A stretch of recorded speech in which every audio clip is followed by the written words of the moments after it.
The Marcia Weekes Show.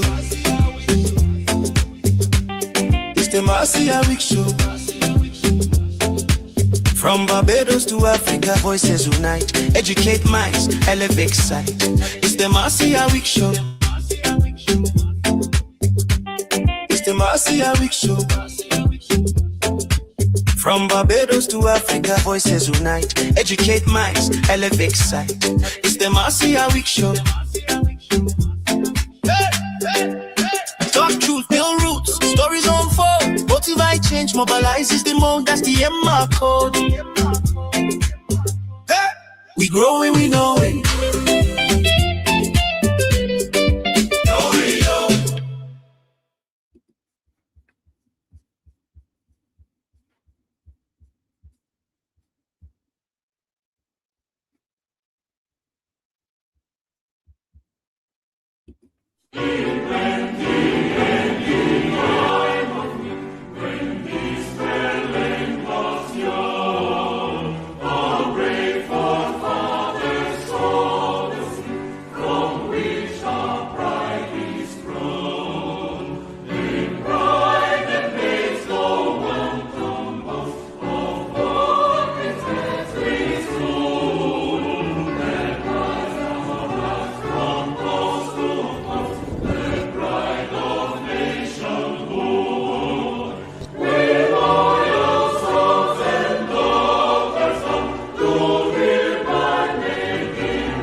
You see, the light comes on. It's well, good morning. It's morning here in beautiful Barbados. This is what? Queen's Park. We're in lovely Queen's Park. I wish we could do a little pan and let them see this place, how beautiful this park is. And it is right in the center of Bridgetown. And before we leave, we will give you a little tour of it so you can see how beautiful this park is. Lots of history to the park. And this is the Marcia Weekes Show, Mike on the Move. And we are right here with some wonderful young people. And this is actually the start of a youth segment that we're developing on a Wednesday evening. And I'm telling you, it's going to be exciting. And so today, look at them, they're smiling, they're too happy to be here. We have over here Miss Zaida. Hold the mic properly, Miss Zaida. Say hi to the people, wave. Hello. Tell us your name. My name is Zaida Bristol Williams. I am 14 years old Yeah. and I go to the St. Michael's School. St. Michael's School, and you are 14 years old, Yes, right? please. Zaida is 14 and goes to St. Michael's School. And beside her, who is this? Hold the mic properly. My name is Jalea Brathwaite and I am 12 years old and I attend the Greater City Secondary School. 12 years old. And I tell you, I saw her this morning and she was walking and we were almost the same height. And I met her when she was 7, all the way down there. And look at her now, so tall. And who is this I have beside me? My name is Kamoya Grasset. Can you hear it? Kamara Graffet? Kamoya, Mm-hmm.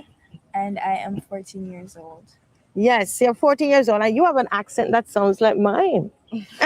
Where are you from? I am from Jamaica. You're from Jamaica. And when you were in Jamaica, which school did you go to? I was attending St. Thomas Technical High School. St. Thomas Technical High School. Yes. Wonderful, wonderful, wonderful.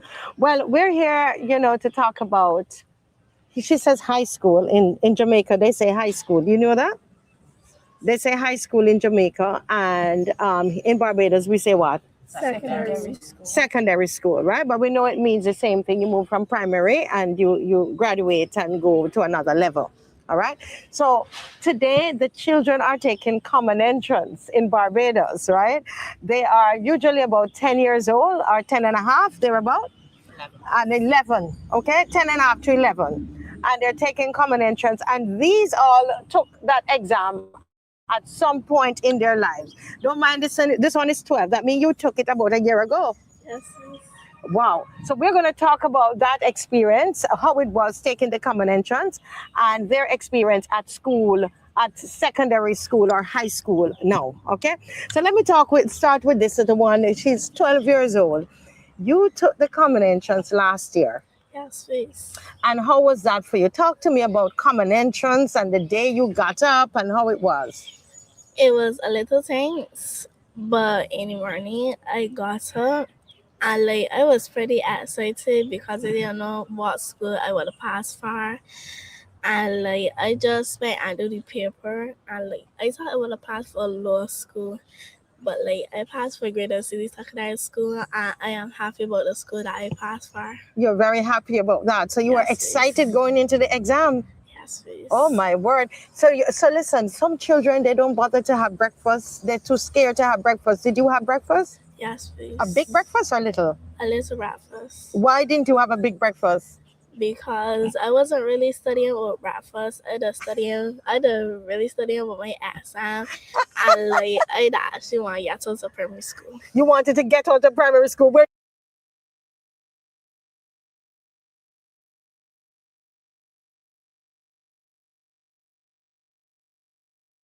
you went to primary school? I went Bay Primary. You're in Bay Primary. Bay Yes, Primary yes.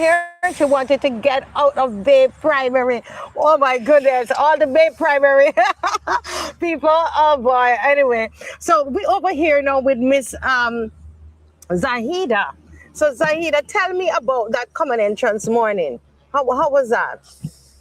Well, I wasn't really too sure what to feel. But before the exam day itself, I had a lot of preparation and stuff like that. I took a lot of mock exams. My parents were training me, different things. So I wasn't too worried, but I also was a little bit scared because at that point in time, I wasn't sure. I didn't really know the secondary schools. Mm-hmm. So I had to ask some friends which schools were the best schools to go to or the schools I should aim for in marks and stuff like that. And honestly, I think I did well.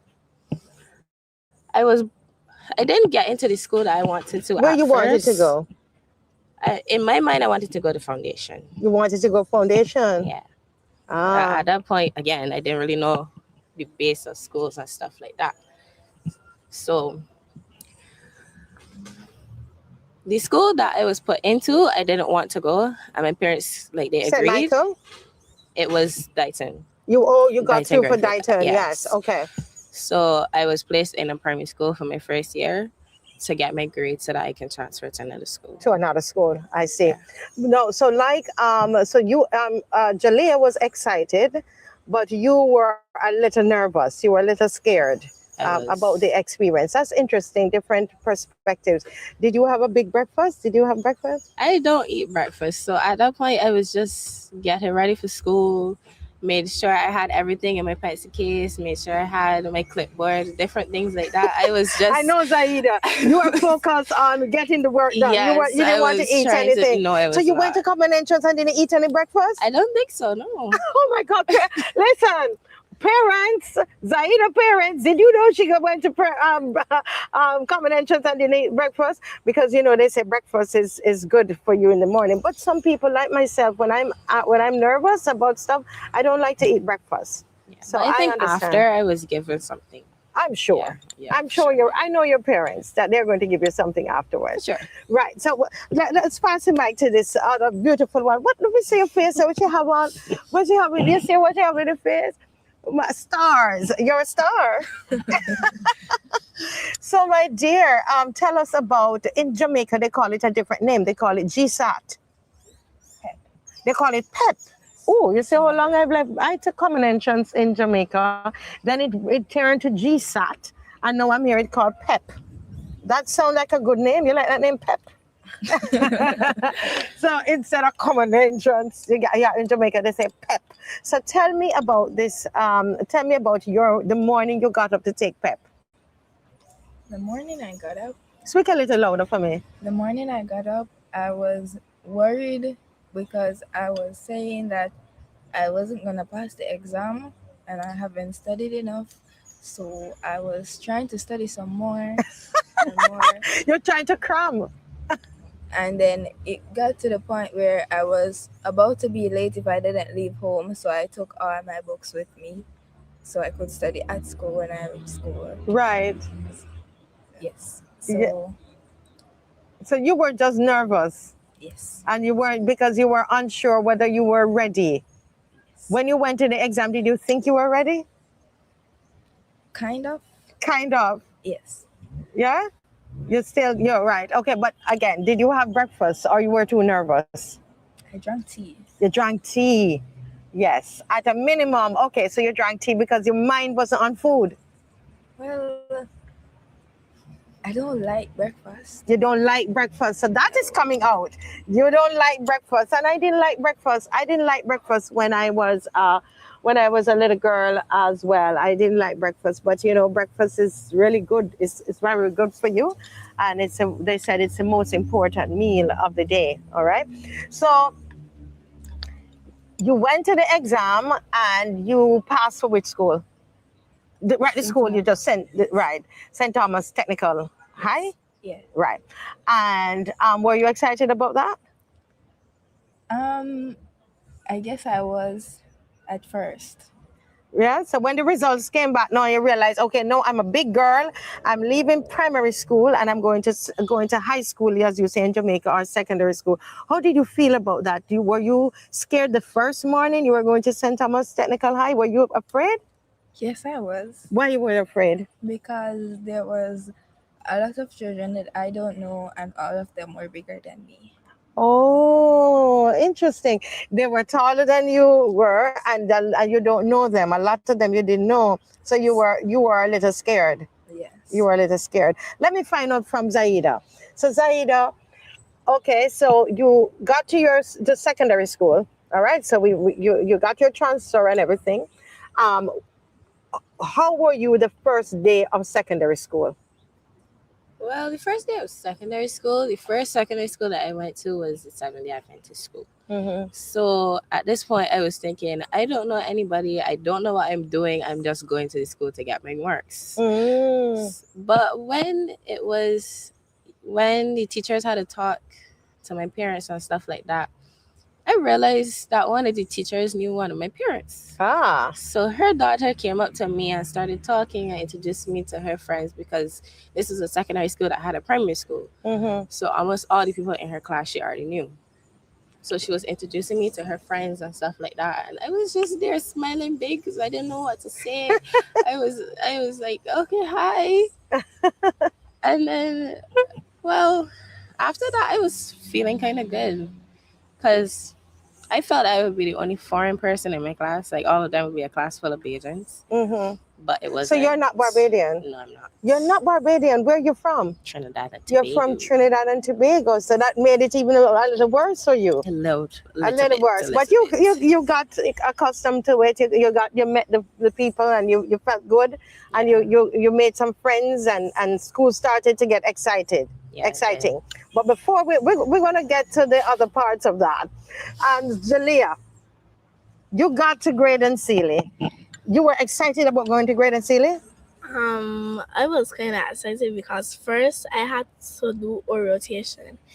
Orientation? Yes, please. Orientation is like something when you go to the school and meet your foreign teachers and your head, and like it's give a tour around the school and show you where classes. So like then the 7th of September I went to the school. Like I was a bit late. So I went to my classroom and like I didn't know anybody there. So like I just went to my classroom and I was a bit scared.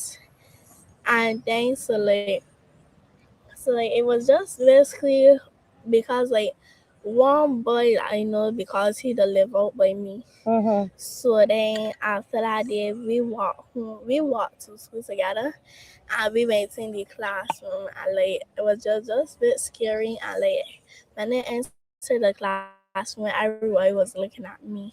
Why? So like I don't know. So, You're too cute? Or you were too short? Because you were tiny, you know. Yes, please. Were you the tiniest in the class, or there were others shorter than you were? There was others shorter than me. Wow. So you had little butterflies in your stomach? Yes, please. So you were a little nervous? Yeah, because like after watching the door, everybody started looking at me and they didn't know what to do. So I just find a seat and sat down until my foreign teacher came. Yes. Later you made friends? Yes, please. You made friends. And who are your... You've been there a year now. Who are you? 2 years. 2 years. Who are your friends there now? Look in the camera and give a shout out to your best friends. I got a girl that named Wanaya, Tanisha, Ariel, Damien, and Malika. You have what, about 5 best friends you have? Who are your friends at school? Give a shout out to them. I have a lot of friends. Well, my best friend is Roshana and Nathaniel. Nathaniel. A boy?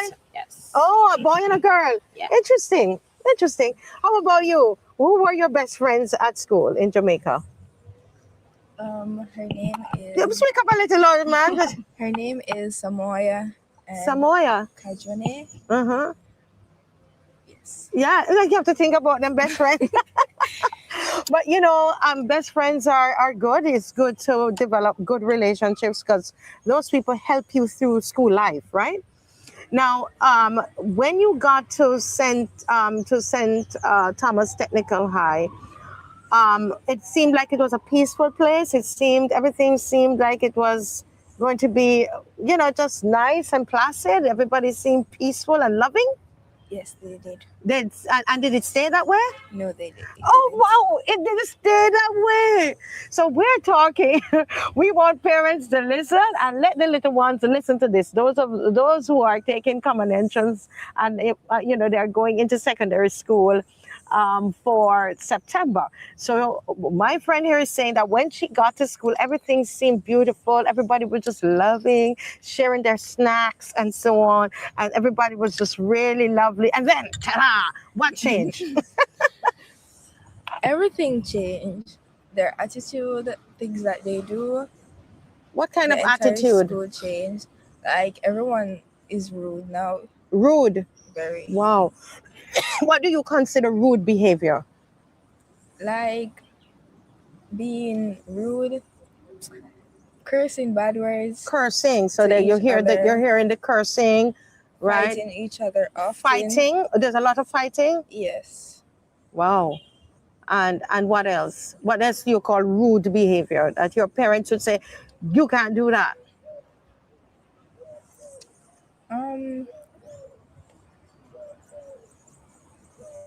You don't want to say. You don't want to say. All right.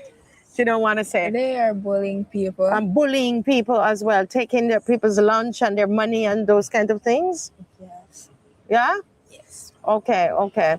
So all of that. So what about Zaida? When you, after, the honeymoon phase, they say the honeymoon phase was gone, right? And, tell us about your school. Did you see any change? Or up to today, everybody's just one big family, loving and caring for each other and so on. Tell us. No. No? Like, similar to what Kamaya said, everything changed. Tell me. There's some people, like some very few people that used to keep to themselves. Well, they would still be, some of them are kind to others, some of them just don't interact with the school world. But when I got to St. Michael's School, it wasn't what it was said to be. It wasn't as I expected it to be. What was it said to be? Because St. Michael's is said to be one of the top schools because of the grades and stuff like that. But the behaviors of the students that are in the school is something completely different. Once you get inside the school, what you're told outside is completely different. Really? And tell me about the behavior. What do you see? Well, there's always one group of students that always get in trouble. So there's a group of boys in my year that they're at the year head's office every 2 days. Why? Why are they there? For multiple reasons, being rude to teachers, constantly. Rude to teachers?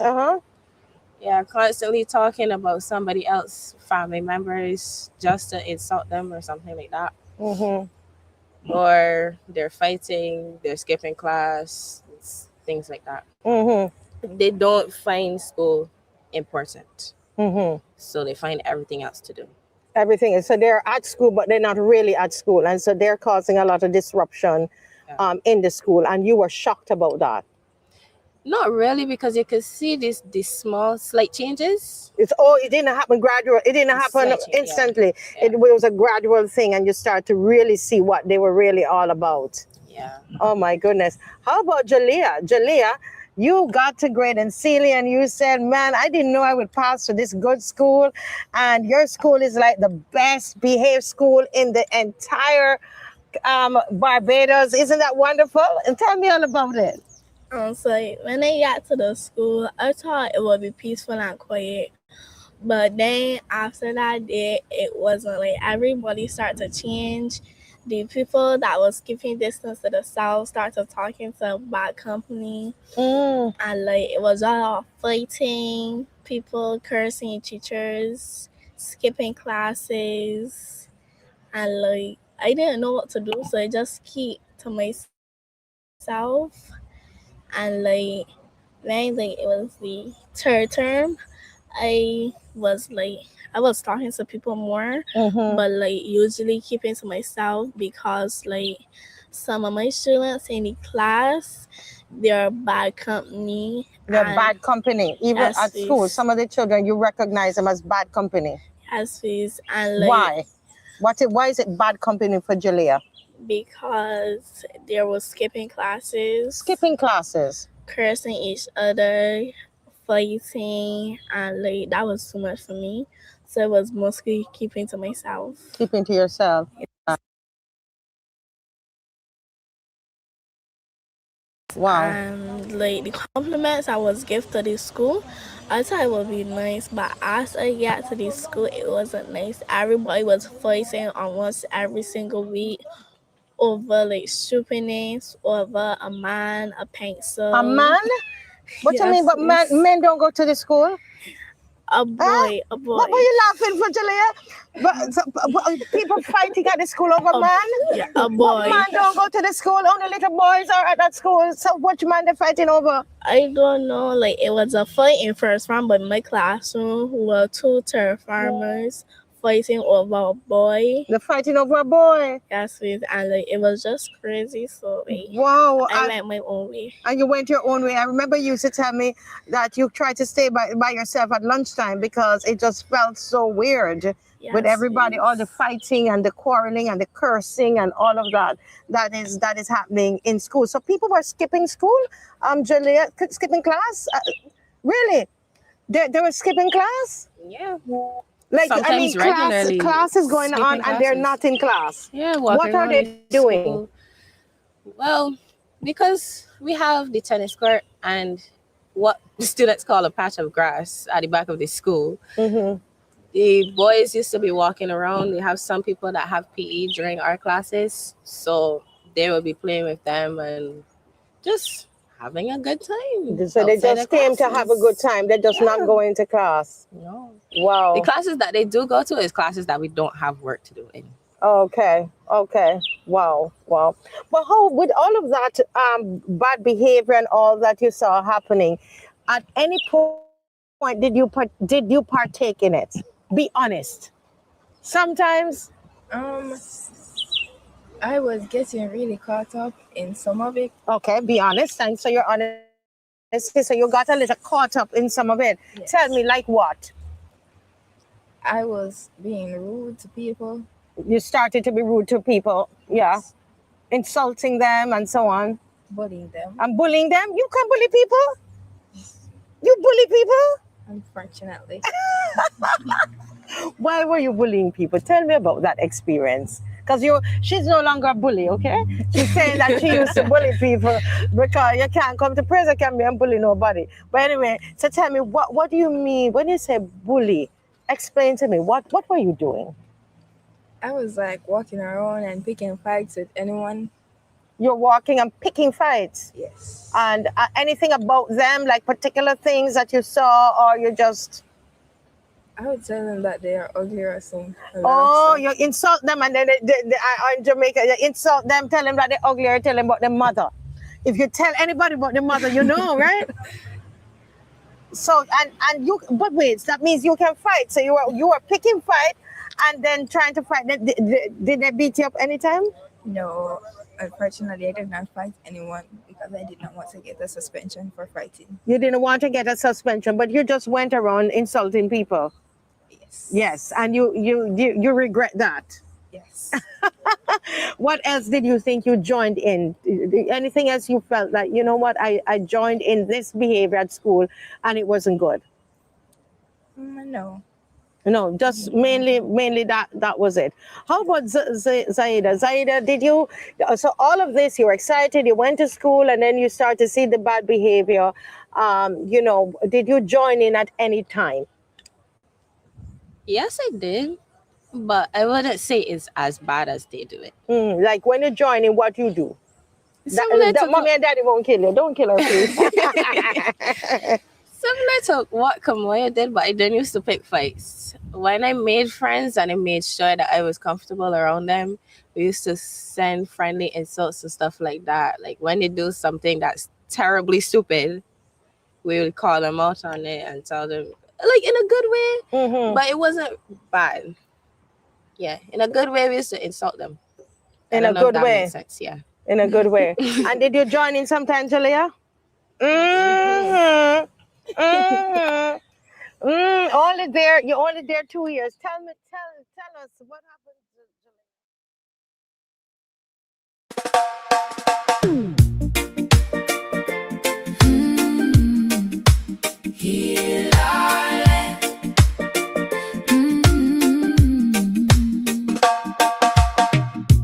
Blood in the street where children used to play.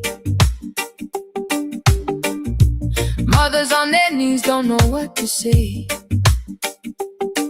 Brothers turn against brothers, hearts gone cold. We've traded love for silver, we've sold our soul. But if we humble, if we pray, turn from the darkness, seek your face. Heal our land, oh Lord, heal our land. Hear the cry rising from the sand.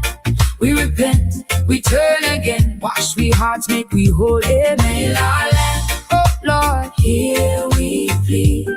From the hills to the deep blue sea, mercy fall like island rain. Heal our land, Lord, once again. Heal our land, Lord, once again. Sirens in the night, another life gone.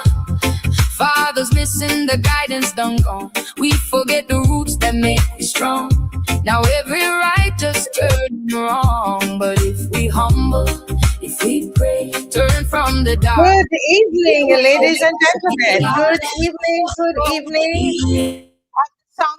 That song is saying heal our land, and that is really what this show is all about. And guess who's going to heal the land? It's the young people. They are the hope for Barbados, and tonight it is all about young people. It is the young people here in Barbados, and tonight we have with us some wonderful children in the studio with us. We have Zachary Harding right here to my direct right. Yeah. Good night, Zachary. Good night. Put the mic up a little closer. Good night. He says good night. There's Ramira Corbin and Ashana Lewis. Hello, Ramira.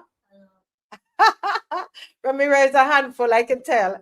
And there is Ashana Lewis. Hey, Ashana. How are you today?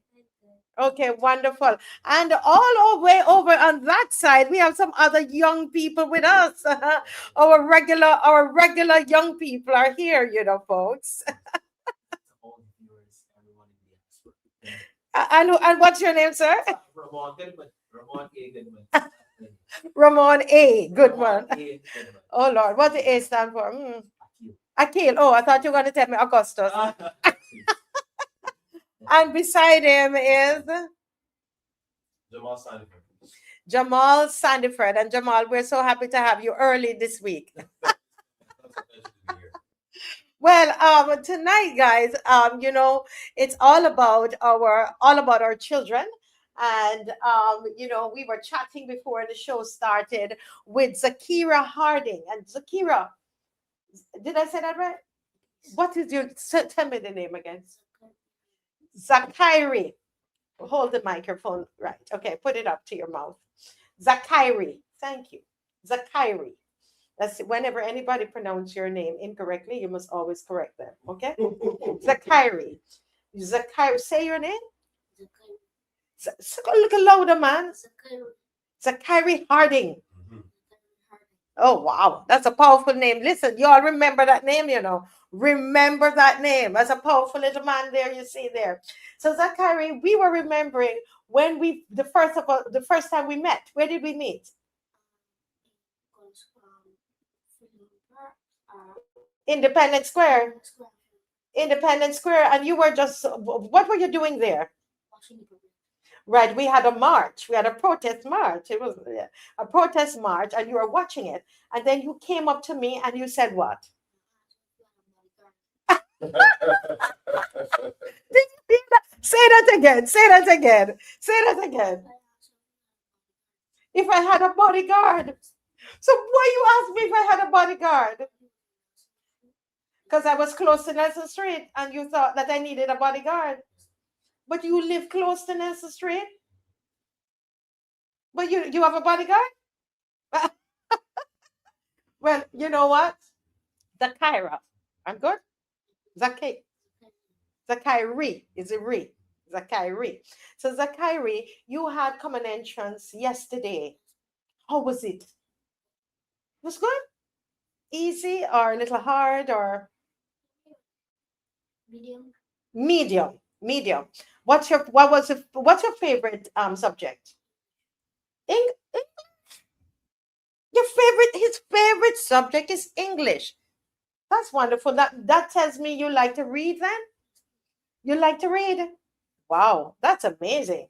And so what is the school you want to pass for? What school? You want to go to College on Parry? I think my husband will be quite happy about that. Why you want to go to College on Parry? Your family went there. They said they can't hear you.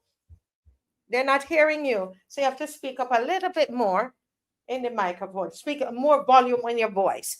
All right? So say something. Say your name again and let me see if they can hear you. Zachary Harding, he says. Anybody can hear him? Say it one more time. Zachary Harding. Right. That's how we need to hear. That's how we need to hear him. Okay, they're saying they can't hear you. Ingrid. Okay. Say your name again. How about that, Ingrid? Can you hear that now, Ingrid?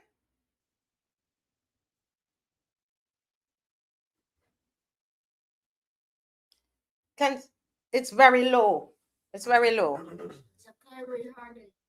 Right. Right. So Kyrie Harding. Okay. Right. They're saying that he's very low. Right. But they're not hearing him. Okay. They're not hearing him well. Right. You just have to raise your voice because the microphone is on. Okay. Right. So so you like English and you like reading. Right. You like it. Remember? Louder. Yes, please. Right. You like what you know, like you like football? Yes, please. And when you're on the football field, how you shout for me, shout, tell me what you say. No cursing. Show me what you say on the football field. Shout. You don't shout out to the other players. You just play quiet. You never called for the ball before. Right, so I thought how you called. Yeah, how you call for the ball? Shout. Pass the ball. Let them louder. Pass the ball. Can you all hear that? He said, pass the ball. And Zakari, you want to go to Coleridge and Parry? Louder. Yes, please. Yeah. Say the name of the school. Parry. Coleridge and Parry is where you want to go because and say that again. Tell them why again. Because my family went. Your family went there. Yes, please. Yeah, your family went there and you want to go to Coleridge and Parry. What you want to be when you grow up? Loud and clear. Loud. I want to be a jockey. You want to be a jockey? Did you all hear? Did you all hear him? Vihoy, did you hear him? He said he wants to be a jockey. Did you hear him, Vihoy? Anybody out there hear? Did you hear him? He said, I want to be a jockey. Say it louder, man. I want to be a jockey. Yes. You want to be a jockey. Okay, wonderful, wonderful. And why do you want to be a jockey? Loud. Because I love horses. You like horses? Wow. And you've had the opportunity of playing with horses before? Yes, please. Where? Loud. My uncle in St. George. Your uncle in St. George? Yes, please. Okay. And you like the horses? Yes, please. And you want to spend the rest of your life working with horses? Yes, please. Oh wow, that is wonderful. That is wonderful. Well, let me get to Ramira. Ramiro. Ramira Corbin. Ramira, I know your voice is strong. Ramira, say good night in that mic. Good night. Can you all hear Ramiro? Can anybody hear Ramiro? Ramiro, how are you doing this evening? I'm doing good. You're doing good? Okay, wonderful. You had exam yesterday. Yes, please. And how was that exam? It was good. Why was it good? There had stuff in detail. There had stuff on the exam I didn't know. You had stuff on it that you knew. Okay, what's your favorite subject? Math. Your favorite subject is math? Please. Well, yours was English and his is math. So what kind of grades you get in math? You want to tell me or not really? You don't have to tell me. Okay. 80s, 70s, and 60s. Okay, so between 60s to 80s, that's what you normally get in math. So where you want to, which school that you want to pass for? Mostly I need my very St. Michael. St. Michael. Okay, you want to go higher. Why you want to go to St. Michael? Because my mom went to school there. Your mom went to school there. Okay. It's closer to where she works. It's closer to where your mom works. Okay. They're saying that the mic is not on. They're saying the mic is not on. Why? All right. Let me test that microphone. I thought we tested it. Well, you test it. Somebody else is going to. This is live TV, guys. So bear with us. Testing. 1, 2, 3. Testing. Okay. Can you hear? 1, 2, 3. Testing. Can you hear? Guys, can you hear? Go again. I'm a big girl. Can you hear? Ramon? 1, 3. Testing. 1, 3. Testing. 1, 3. Testing. 1, 3. Okay. So you guys have to speak up a little louder, okay? All right. So here we go. Sit back. All right. Yes? Right. Okay, wonderful. So you ready to talk up loud so the people can hear you? Yes. That's it. Okay, because they said they heard Ramon. The mic is now on. The mic was on. Okay. All right. So we're hearing each other. All right. So you were telling me that you like math and that you're going to go to St. Michael's School. Now, what you want to be when you grow up? Either a footballer, electrician, or a YouTuber. Wow, a footballer, an electrician, or a YouTuber. Yes, please. Wow, that's a lot of things. Why a YouTuber? Because I heard I get paid money for almost every person that subscribes and watch their videos. Oh, really? Wow. So you like I Show Speed then? Yes, please. I actually wanted to meet him in Barbados, but I didn't get a chance. You wanted to meet I Show Speed? Yes, please. And you didn't get a chance? No, please. Oh boy, you were studying for the exam. No, no. I wasn't studying for the exam. But you just didn't get the chance to meet him. No, please. And why you wanted to meet I Show Speed? Talk up loud in the microphone. Because I watched him growing up. I watched his streams. You watch his streams? Yes, please. Okay, continue. To me personally, I think he's fast, but some people still beat him. He's very, let's say he's very agile. Yes, that's a good word. Now and fast. Yes. And me personally, he could be my a coach and teach me how to do stuff like a backflip, the whole he's doing. Okay, so you want to be able to do the things that I Show Speed can do. Yes, please. And be a YouTuber like him. Yes, and make millions of dollars. Yes, oh boy, did you all hear that? that is awesome. And you want to go to St. Michael's School. Yes.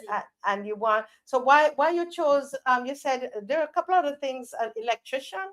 Yes, please. You have somebody in your family who's an electrician? Yes. Who is that? My dad. Your dad, and he's a good electrician. Yes. So you want to be like dad? Yes, please. Wow. So you think you did well in the exam?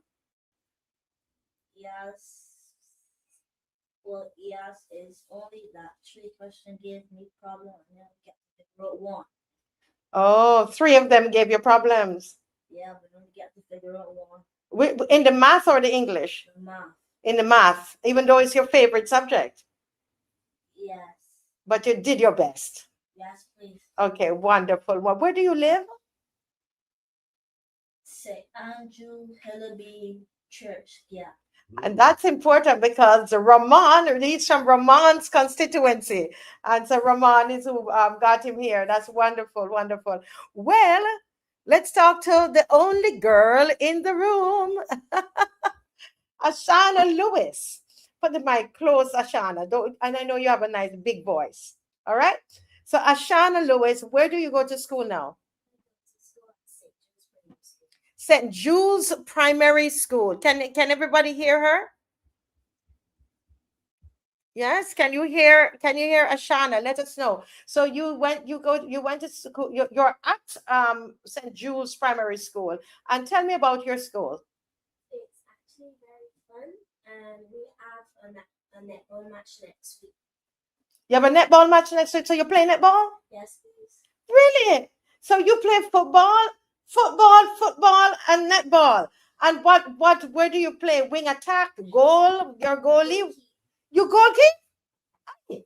That is lovely. That is lovely. How long you've been playing netball? Well, I just started, so we are practicing for the match next week. Right. Okay. Let me see that microphone there, please, because they're guys, it's live TV. We're making sure that everything is on, right? And it's working. They're telling me it's working. Hey, do it without it and see with let's see if that is a little better. Put it up to the mouth. Okay, say your name again, please. Ashana. Can you hear Ashana, guys? Let us know. We tested it before and everything seemed to be working. Can you hear Ashana? Okay, so let's take a minute and check to see what is happening, and then we're going to come right back at you. Please don't leave. We want to hear the children. And so we're going to take a little, take a few minutes and do some checks. Thank you.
You about to do what here?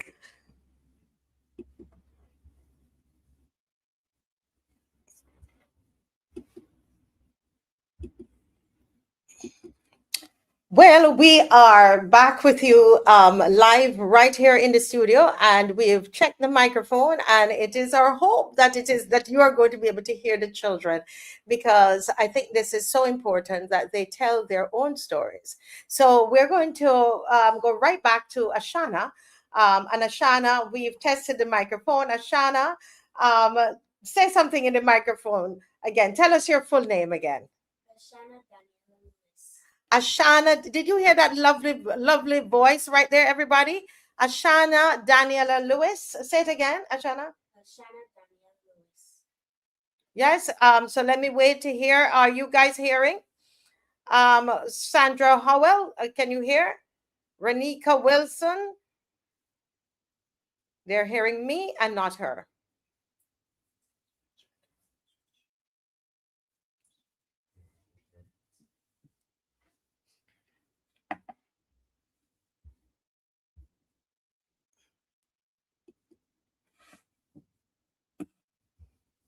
Okay, so the I can hear you, Marcia, but we're not hearing their microphone, which is very, very strange. Very strange, guys, because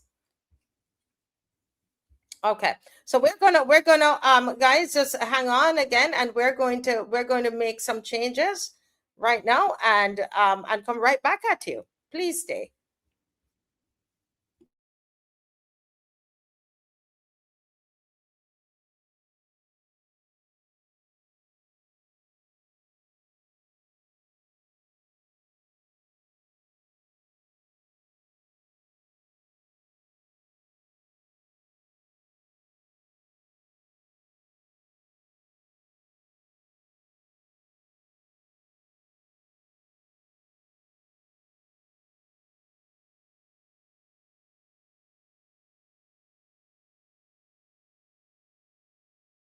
Anyway.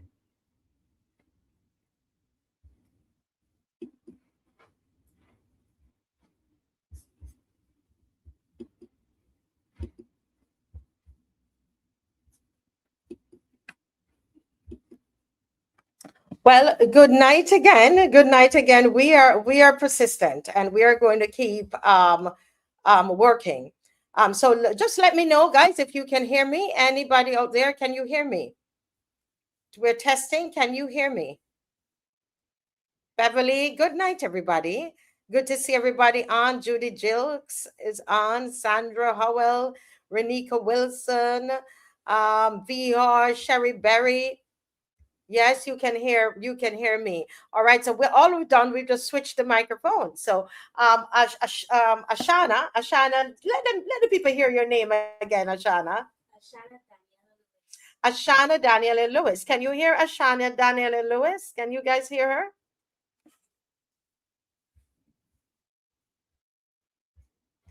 So Ashana, you were telling us about your school. Tell me some more about your school. It's a very nice school. We have like classrooms, a hall, and we do like other activities. We have cooking classes, and I think gymnastics or cheerleading. Yeah, cheerleading as well. Okay. All right. So you have cheerleading and you have gymnastics at school. Yes, please. And you like your school? Yes, please. How was the common entrance for you? It was kind of easy, but the math was kind of hard. The math was kind of hard. So did you get to finish all the questions? Yes, please. Oh, but that's a good girl. You attempted everything. Yes, please. That is wonderful. That is wonderful. And where do you want to go to school?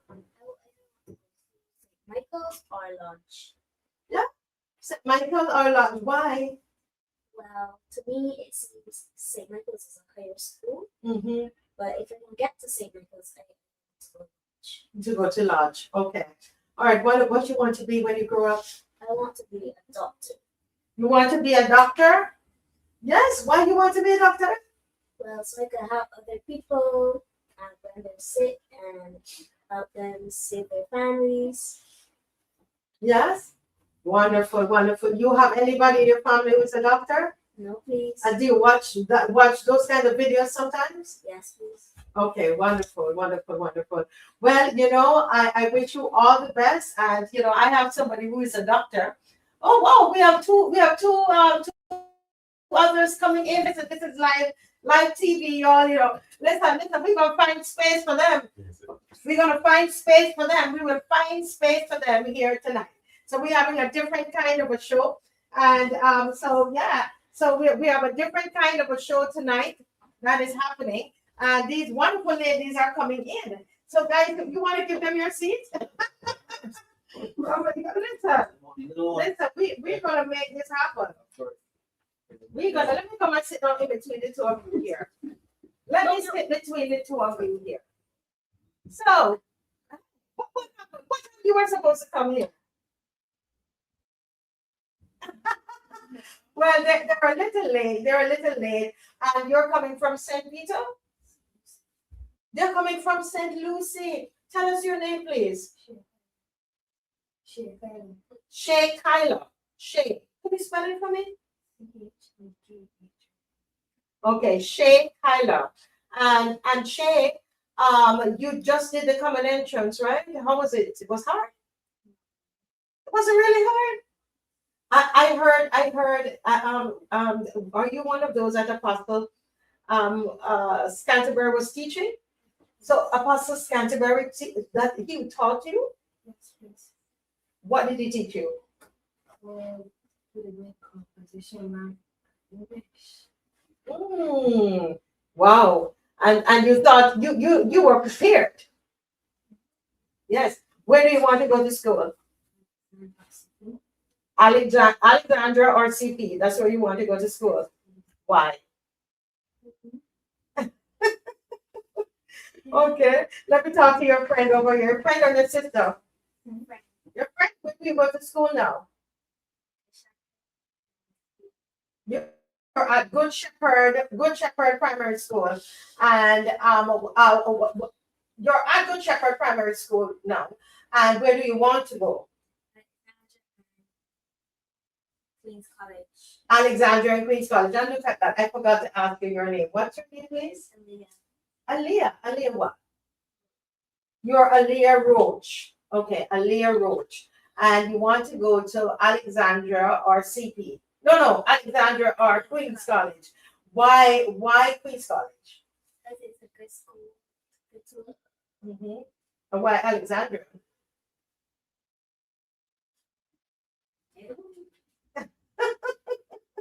You're not sure? But you're getting to one. You believe you've done enough to get into one of those schools. Yeah. Okay, wonderful. What do you want to be when you grow up? You want to be a doctor? Wow, so we have two doctors. Ashana and wow, that is amazing. Why you want to be a doctor? I don't know. Not sure. No. But if is there anything else apart from being a doctor? Anything else? A hairstylist. Hairstylist. Ooh. Yeah. You've ever done anybody's hair? Not really. No. And what's your hobby? What do you like to do when you're not studying for the common entrance is over now? What are you going to be doing? What are your hobbies? Watching TV. What? That's your hobby? Watching TV? Or you mean your tablet? My tablet. You being on your tablet, that's your hobby. Oh my Lord, you don't like reading? No? No? What? How about you? You like reading? Not really? What's your hobby? To run. Oh, you're an athlete. What are your races? 100. 200. The 400, the 200, and the 100? Wow. So you were at knapsack? And how did you do? You want to tell us or not really? 400 I got second. Mm-hmm. The 200 I got third. My 100 Your 100 you came to, oh, that's excellent. Come on, give her a hand. That is awesome. Anybody else here do track? You don't track and field. What, tell me what you brought? Wow, excellent. You love that. Oh my goodness, did you get to be sacked due to that sack? Yeah. You did? Oh my Lord, I have the next knapsack. Listen, I'm gonna have to go and watch these kids. Well, you be at BSAC. Yeah? Yeah, because you're gonna pass the common entrance and move on. And how many years you went to BSAC to NAPSAC? Twice. Well, let me jump in between these. Go over a little bit there. Go over a little bit there. Go back. Huh? I'm not small like you all, you know. So tell me, let me ask you, what races do you run? 50 meter, 60 meter, 100 meter, 200 meter, 300 meter, 400 meter. What?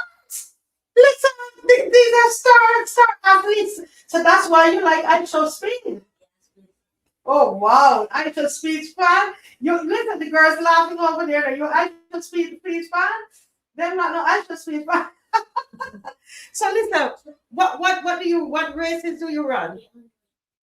Woo! Yes, you have the body. You have that body for it. You have that body.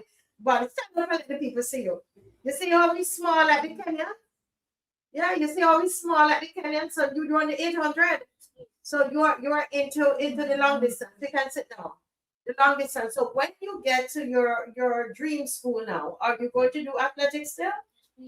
Because I know a lot of sometimes when you do athletics at primary school and then you don't want to do it again. But you think you're going to keep it up? You're going to keep it up. Wonderful. Anybody else have any other hobbies here? I know you do netball. Football? So you keep yourself very busy. Hey, what position you play in football? Every position, but I mostly play right wing. You play right wing? Yes, please. Oh. And you play for your school? School and a club. For your school and your club? Yes, please. Wow, you really, really take it seriously. Please. Oh, wonderful, wonderful. Well, let me go here and see. I think our camera is now disconnected.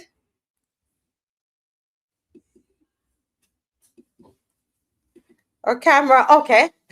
Listen, we're having so many technical issues tonight, folks, but you, oh my goodness, it went again. The camera disconnected again.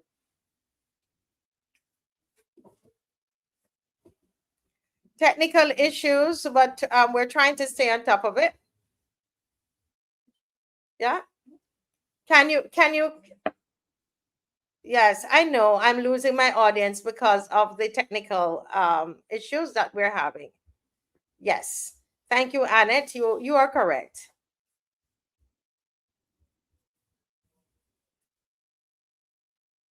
Yes. Okay. Could you hear us? Could you at least hear us? Just give us some feedback.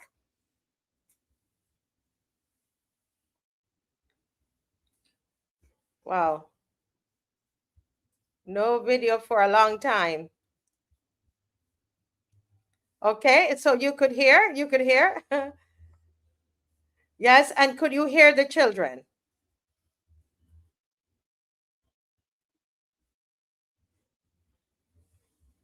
Yes, thank you, Patrick. Stick with us.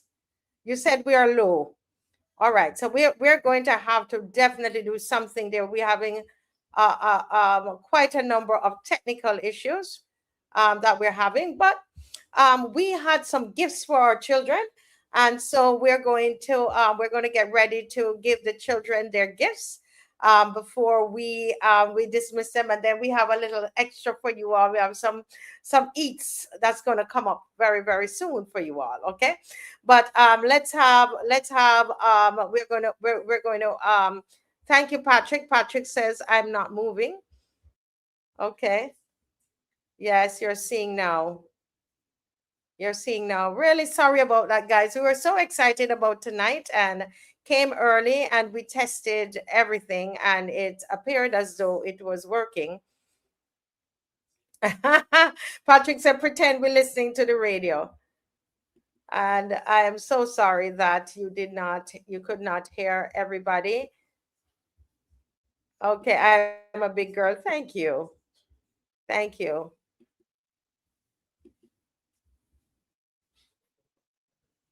Yes, thank you. Thank you. I'm reading your comments. Yeah. So I'm not sure. We will have to take a little time and see how we're going to move on with the show. If these are the technical issues that we're having tonight. So we will have to see how that is going. All right, so we're gonna take a little break. We're gonna take a break and then we're gonna come right back to you.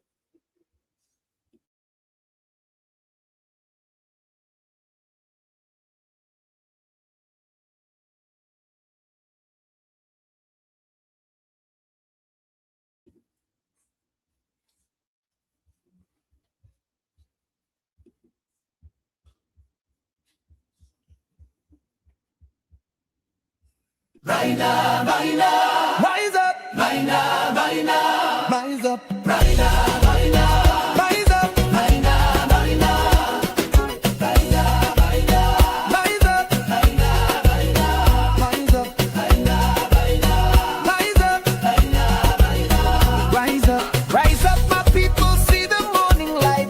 Rise up, stronger together, now we'll claim our right. Together, we strong. United, hope burning bright. This is our moment, our future in sight. We've walked the valleys, we faced the storm. Still we are standing, proud and strong. With every trial, we've grown in grace. Now is the time, let us take our place.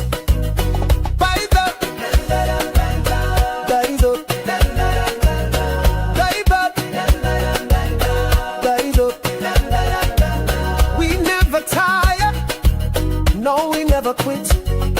Our dreams are alive.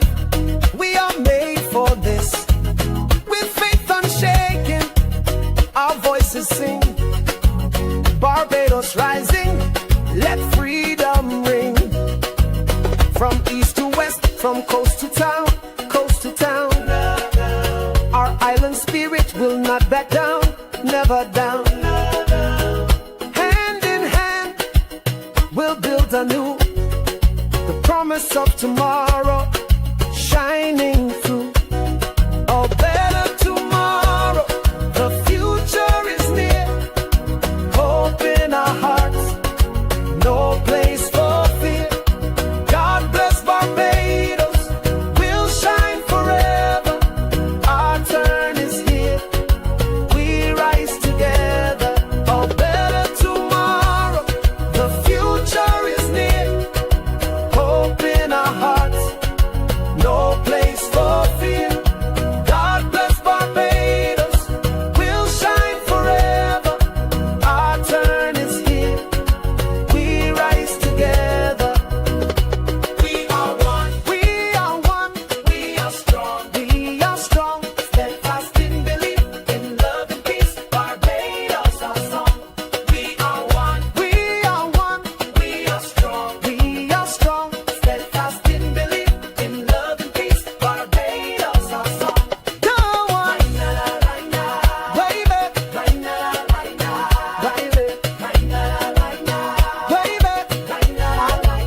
lift up your voice, let the whole world know In between there. our light is bright. It What will was the word? always glow, forever bound by this land we love.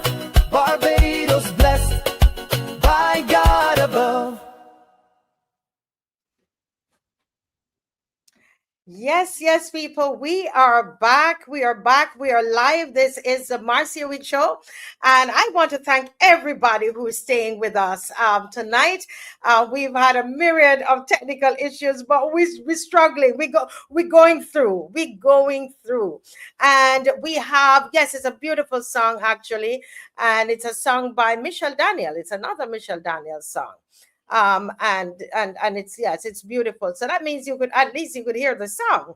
Yes, everybody heard the song. Yes, okay, wonderful.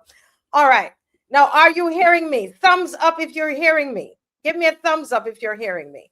Who is hearing me? Thumbs up. No thumbs up. Yes. Yes, they're hearing me. All right. So now, guys, this room has become so beautiful. This room has become so beautiful. We have quite a number of gifts. Oh, wow. So we're not seeing the gifts. Okay, hang on. Okay, so we've lost our camera.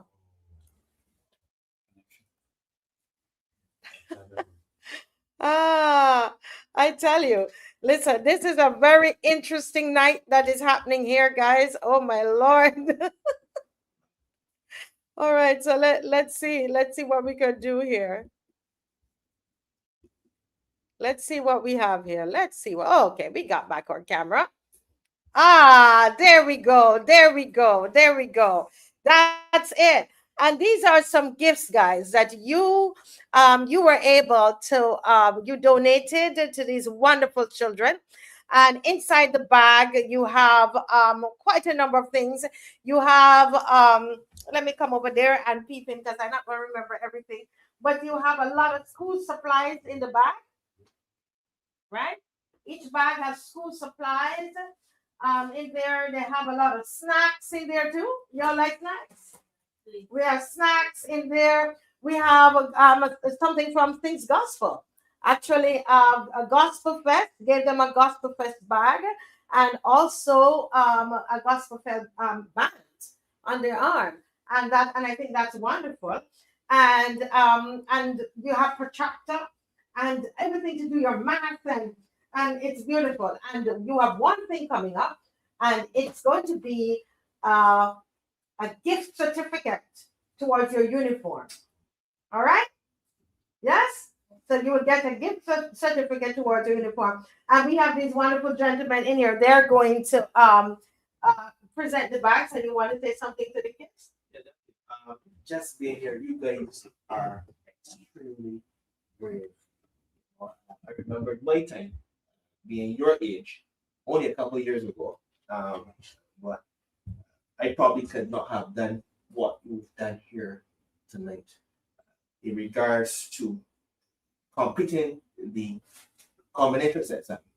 You guys would have done your best, and your best is what counts. And I'm so happy to be a part of this presentation. Words cannot express how I really and truly feel right now. I want you guys to know you can be, you will be anything you want to be. I know you mentioned a show speed, a creative. I love creatives, fantastic. They are excellent, right? But whatever you want to be, you can be. And anytime anyone says, look, you cannot be, I want you to prove them wrong each and every time. And I am so happy to be a part of this. So enjoy each and everything that is in these bags here. Enjoy and continue to enjoy the rest. I know your vacation is going to come up soon. So continue to enjoy your vacation and have a marvelous time. Thank you. Wonderful. And let's hear you. Go right ahead. Hi. I didn't get the chance to actually hear you guys say who you want to be and what you want to accomplish and what schools you want to pass for.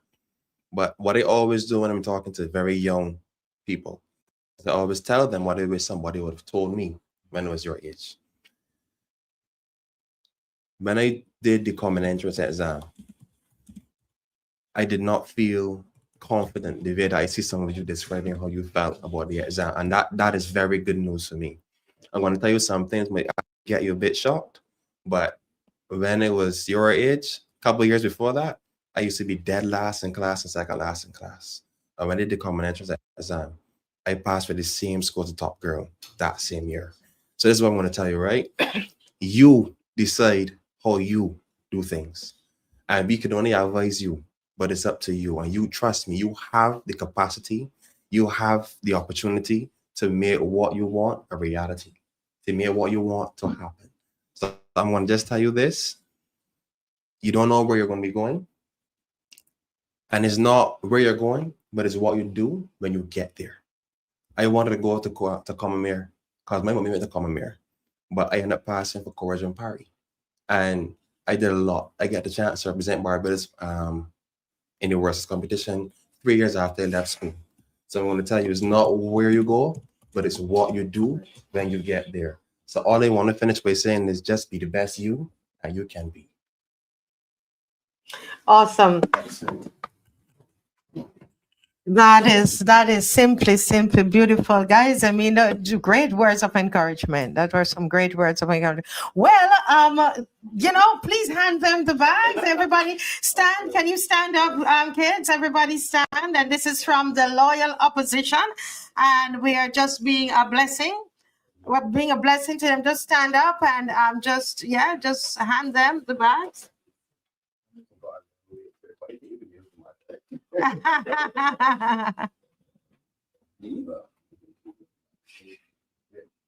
That's wonderful.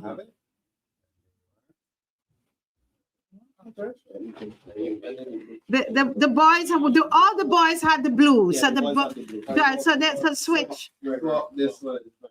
Because we have boy things. Swatch this one and give her the young jockey. The young jockey. Yeah. Well.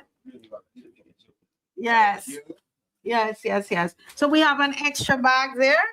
Oh, everybody got their bag. Oh, right. Well, you know what? Seeing that they weren't hearing you before, and I think they're hearing now.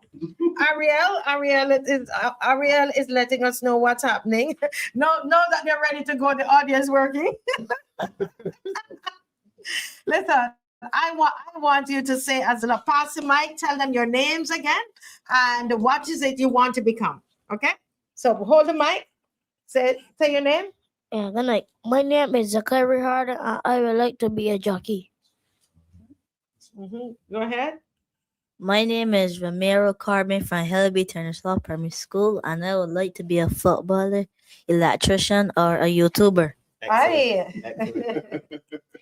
My name is Ashana Lewis. I'm from St. Jude's and I want to be a doctor. My name is Shekaila Moore and I want to be a professional runner. And My name is Leah and I want to be a doctor. Excellent. Excellent. Oh boy, this has been great. For me, this is a great opportunity to meet these wonderful young people. And I want to say a big thank you to the loyal opposition for, donating so that we are able to be a blessing to them. So can everybody say thank you? Thank you. Louder. Thank you. All right, wonderful. They could hear you. God bless you all and go. Oh, they're hearing you now. Go ahead and do well. And I know you're going to do well in school, okay? In your new school, okay? All the very best. God bless you all. All righty.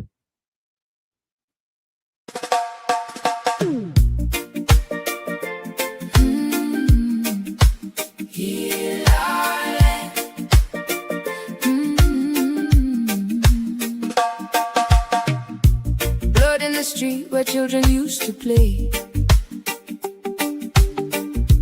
Mothers on their knees don't know what to say. Brothers turn against brothers, hearts gone cold. We've traded love for silver, we've sold our soul. But if we humble, if we pray, turn from the darkness, seek your face. Heal our land, oh Lord, heal our land. Hear the cry rising from the sand. We repent, we turn again. Wash we hearts, make we whole, amen. Heal our land, oh Lord, here we plead. From the hills to the deep blue sea, mercy fall like island rain. Heal our land, Lord, once again. Heal our land, Lord, once again. Sirens in the night, another life gone. Fathers missing, the guidance done gone. We forget the roots that make we strong. Now every right just turning wrong. But if we humble, if we pray, turn from the darkness, seek your face. Heal our land, oh Lord, heal our land. Hear the cry rising from the sand. We repent, we turn again. Wash we hearts, make we whole. Heal our land, oh Lord, here we plead. From the hills to the deep blue sea, mercy fall like island rain. Heal our land, Lord, once again. If we call on you, you will answer. If we turn from sin, you will hear us. If we seek your face, you will heal us. We humble ourselves, we cry out today. Take the violence, take it away. Plant your love where fear has grown. Make this island yours alone. If my people, called by my name, will humble themselves and pray. Heal our land, oh Lord, heal our land. Yeah. Hear the cry rising from the sand. We repent, we turn again. Wash we hearts, make we whole. Oh Lord, here we plead. From the hills to the deep blue sea, mercy fall like island rain. Heal our land, Lord, once again.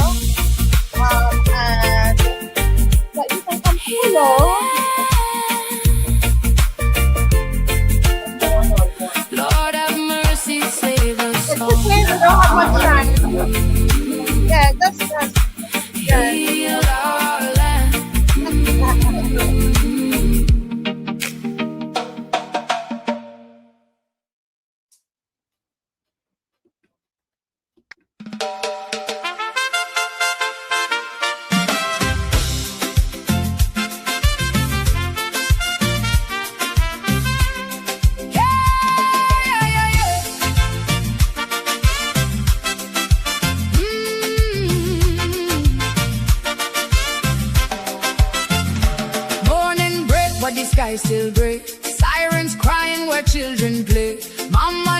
but she afraid to pray. Too much gone and we lose the way. We inherit a sacred ground. Now is echoes and empty sound. Footsteps heavy, no joy around. Tell me, when did we turn this around? Can my country get back its beauty? Blood on the streets, that is not our duty. This not the dream that the heroes decree. So lift up this nation, please. Lift it higher, don't let it fall. From the smallest voice to the tallest call. If we stand, we could change it all. Lift up the nation, one and all. Hey. But no. Hey. Hands once built, now they're tearing down. Kings walking but without a crown. Truth get lost in the noise of town. While the youth them just drift and drown. But a spark still lay deep inside. Buried low but it can't hide. If we stand up with truth as guide, we could turn back this rising tide. Can my country get back its beauty? Blood on the streets, that is not our duty. This not the dream that the heroes decree. So lift up this nation, please. Lift it higher, don't let it fall. From the smallest voice to the tallest call. If we stand, we could change it all. Lift up the nation, one and all.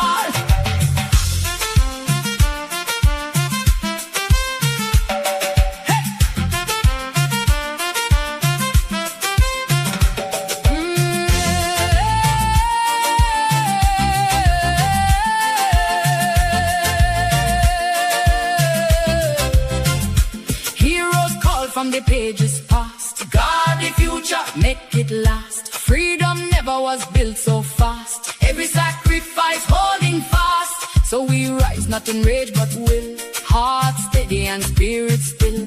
One voice louder than any hill.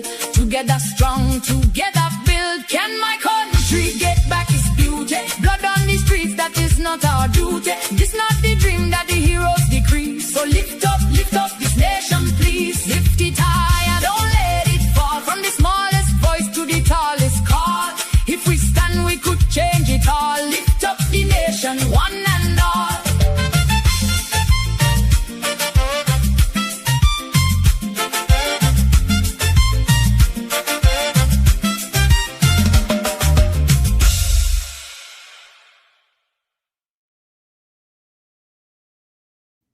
Indeed, lift up the nation, lift up the nation. Oh my goodness.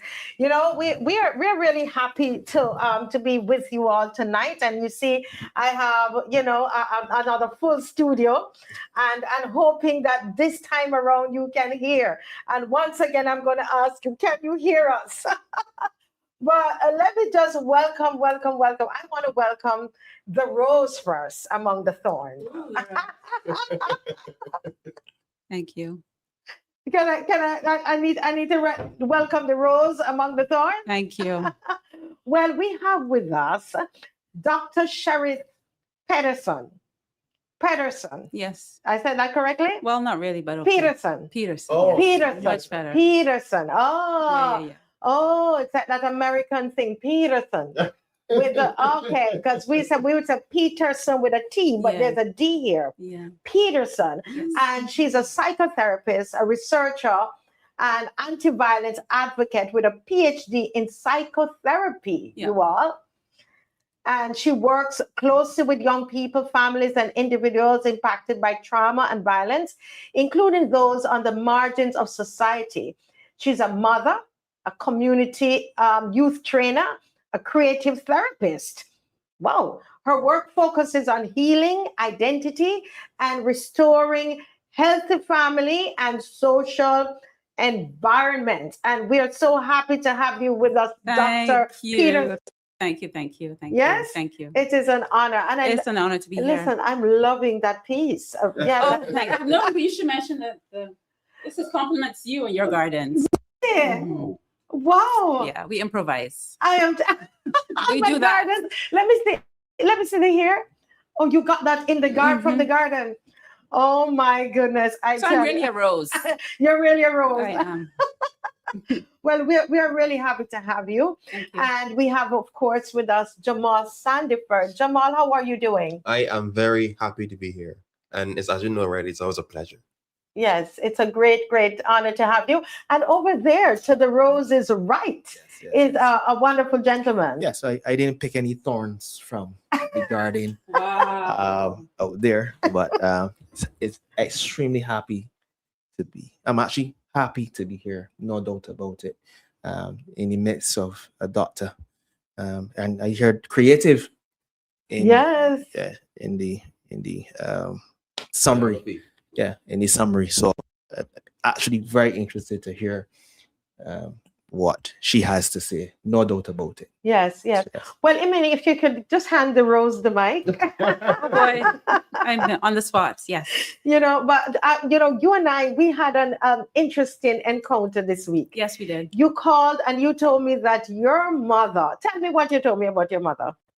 I was saying how my mother is a big fan, and that we are always talking about the Marcia Weekes Show. Like we sit and we talk about it, and she's like, Sherry, can you listen to this? And they're like, so when we're at the dinner table on Sundays, it's the Marcia Weekes Show. And so it's just like a lot of respect and admiration she has for the work that you're doing. So thank you so so it's much. actually an honor to be here. Oh, wow. And it's an honor to have you here. Thank you. And to hear that beautiful story that you guys watch the show all the time. Yes. And to the viewers, we always say thank you, because you don't have to watch, but you watch. Yes. And we appreciate that. Yeah. And we say thank you And we very, also very much. appreciate you. Yes, thank you. And your ma'am. voice. Oh, wow. Yeah.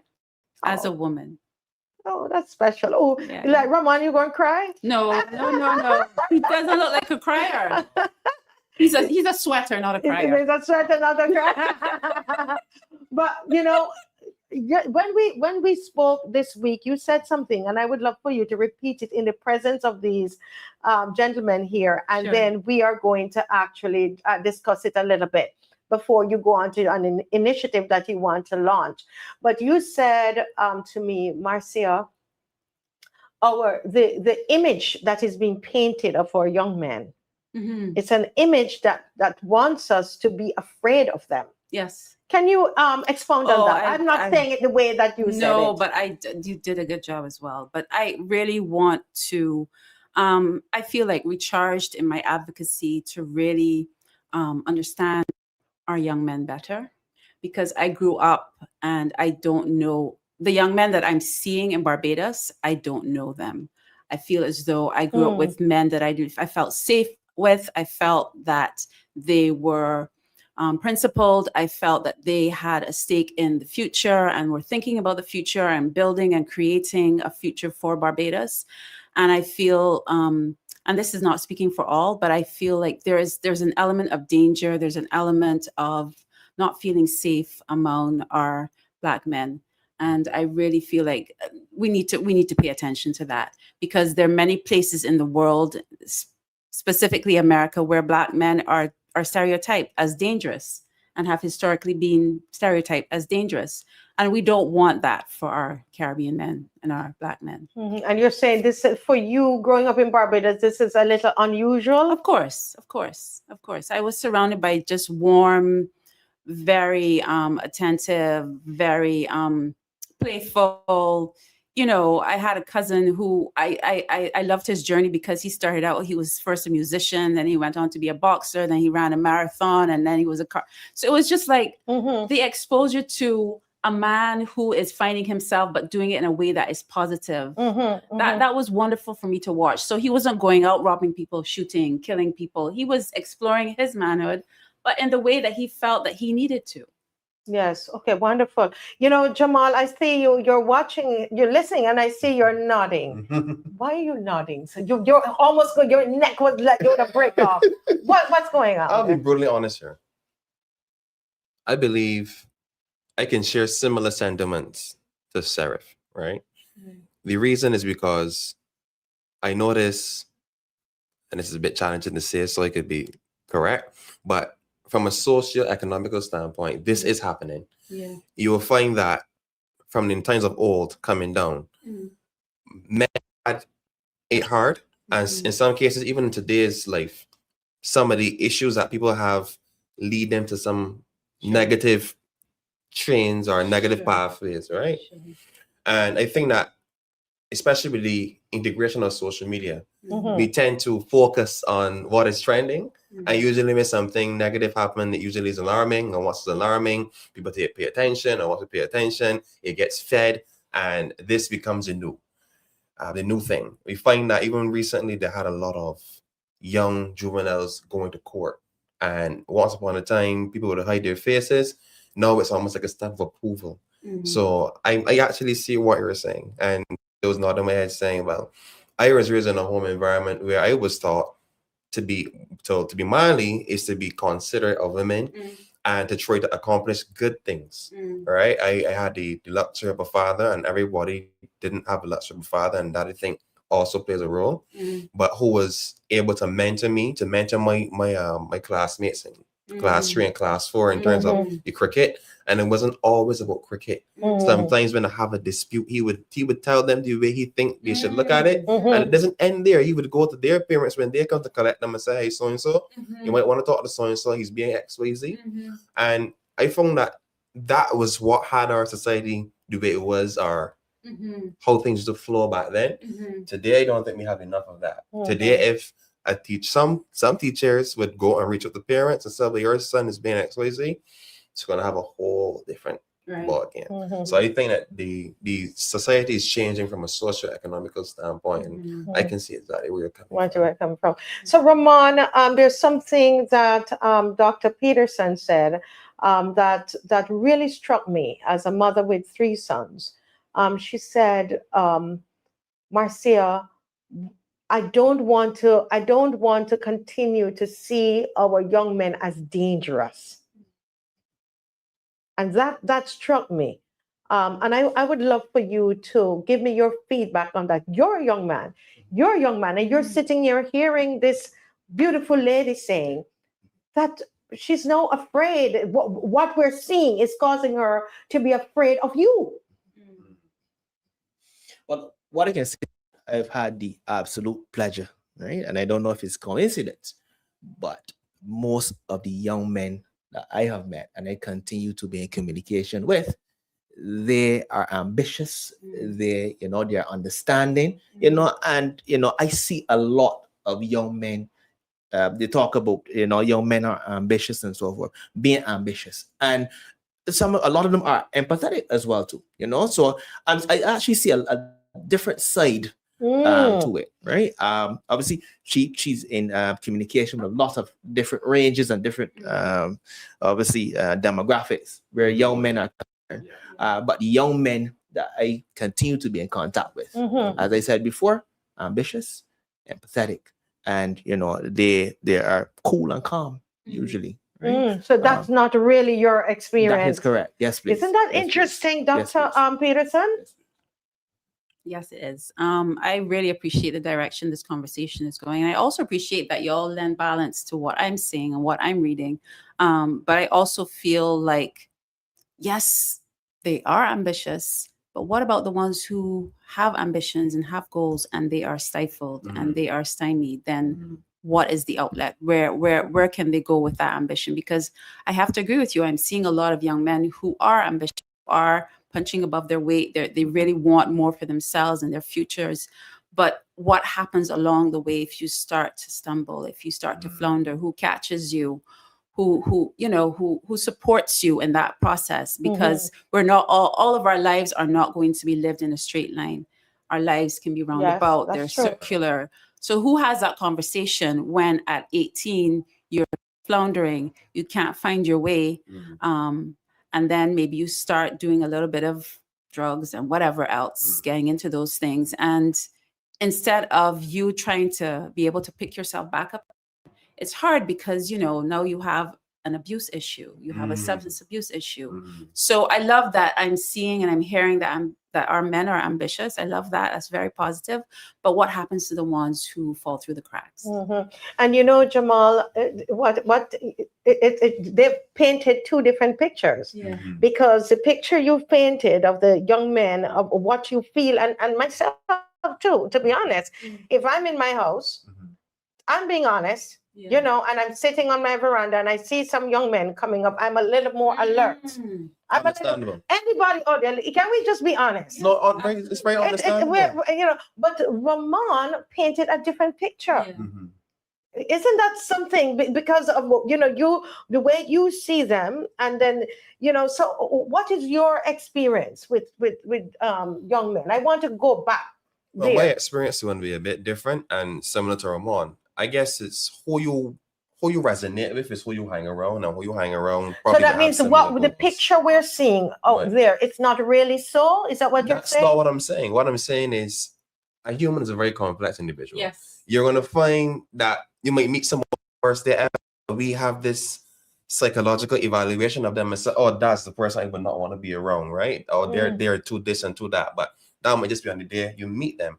But what I would like to tackle first is what you said earlier in terms of who did they go to when things go wrong. And I believe that is actually the source of the problem altogether.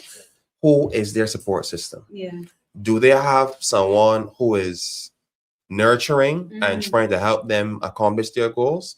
Or are they being neglected, and who's willing to accept them might be the person who has the drugs and so on, who's been where they are, who's telling them, well, this whole go for it. Let's communicate, let's go far, let's try this journey together. I'm thinking that part of the issue actually goes back to support system. And I can tell you from experience, when you're trying to accomplish something and somebody's not going to help you, even if the person that you're reaching out to is who you want to help you, you go where you feel welcomed, you go where you feel you're going to be supported. So I think that is actually just one of the issues that we should be tackling when we look at these young individuals, like who's cultivating them, influencing them, who's nurturing them, who's the person that when, as you said, things go wrong, are going to come. Is it mommy and daddy who are going to say, okay, you didn't get this job, but I'm going to help you. I'm going to see if I can help you with some agriculture or whatever. I'm going to help you with another job. Or is it the man on the block who's saying, listen, man, come in. Let's say, man, who you think they're going to gravitate towards? So that is just one aspect I would share in terms of when we're thinking about the negativity that young males are associated with. What's your take on that, Dr. Pedersen? I was going to go to because he feels very agitated. It's true. I was noticing his body language. But my thing has been, I think I would agree with Jamal as well too. Who when they go to, and in reality, I think we got to create a culture that communicates. You need to go to somebody. You need to speak to somebody. But I think obviously going to a therapist and thing is still taboo in Barbados. It's still taboo in our society, and that's something that we need to get out of really, really quickly. Because I'm telling you, a lot of people, they're still kind of very hesitant to go to a therapist when they need help.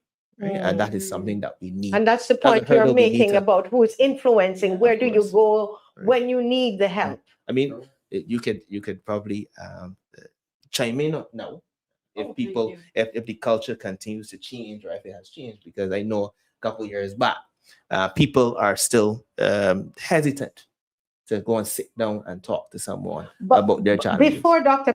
Pedersen takes a mic from you, I'm going to ask, you know how I am. Would you go to a therapist? Yes, please. I would. You would go to a therapist? Of course. Yes, please. How about Jamal? I would. Jamal, honestly, you would go to a Pedersen? You would go to a therapist? I would. No. Because I thank you for your honesty. No, Dr. Pedersen, take the microphone. Okay, so I want to open a door here, and I want to open a door to my own journey and my own kind of take on this whole therapy thing, especially in this part of the world, this region of the world. So I honestly am opening the door and I'm leaving my therapy hat behind me. I honestly feel like I don't think that we need all this therapy. I think this is very controversial, and I shouldn't be saying this from my profession. Y'all excuse me, but I really feel on a larger level that community is really important, and therapy is expensive, and is it sustainable? So I might be able to go to therapy from my pocket and my budget maybe 4 times, but on the long term, the long run, the kind of work that you need to do is in the family, is community, is in our connections, is in going to the beach. Can you It is- give us an example of that? So if somebody who has had a loss, a great loss in their life, go okay? to a therapist. Yeah, I mean, Definitely go to a a therapist. If you are at the stage where you cannot find the support in people who perhaps share your same values, and if you are floundering, if you are really struggling and you feel like perhaps you can't get out of bed, perhaps your life, everything feels like it's just this cloud hanging over you, you just cannot do the things that you normally do, seek therapy. Right. But you're saying, so are you saying then that if those things were to happen to you, you feel like you can't get out of bed, you feel like outside just look cloudy every day. Yeah. If you had the community around you, if you had the family structure around you, if you had that support system around you, you wouldn't need the therapy. No, that's not what I'm saying. What I'm are you saying saying? there are varying needs for a therapist. So Mhm. I'm saying that our mental health and our mental wealth is within our family, is it within individuals, and it's also within community. So I don't think we should build out this business model. Oh, you need to go to a therapist. I think we should build out a model that says, here, where are the resources within us? So strengthen us as a people, make us communicate differently, think about things differently, handle situations, handle conflict differently, build that in within the culture and within the society, and that support and that nurturing that's needed. And then if the person is still suffering, because, you know, you can have all kinds of neurological issues, be depressed, then you go to a therapist. But I'm just saying that we need to build a culture where, and it's also more sustainable for us in this region of the world, where we are each other's good keepers and each other's mental wealth. I don't know if that makes sense. Yeah, that makes sense. Yeah. But Ramon, you heard her say we don't, and I saw you kind of cringe when she said about therapy, that we don't, you know, we don't all need therapy, or we should not, you know, therapy should not be the first resort. And I agree. That's why he said need. Right. I think when you're at that stage and you need to go, you would go. You should go. You know, but at that stage for some people it's still taboo. And they say, you know what, I'm not going because you know, I I get laughed at and so forth. So I don't go. And it is actually at a stage in which you need to go. Right. Yes.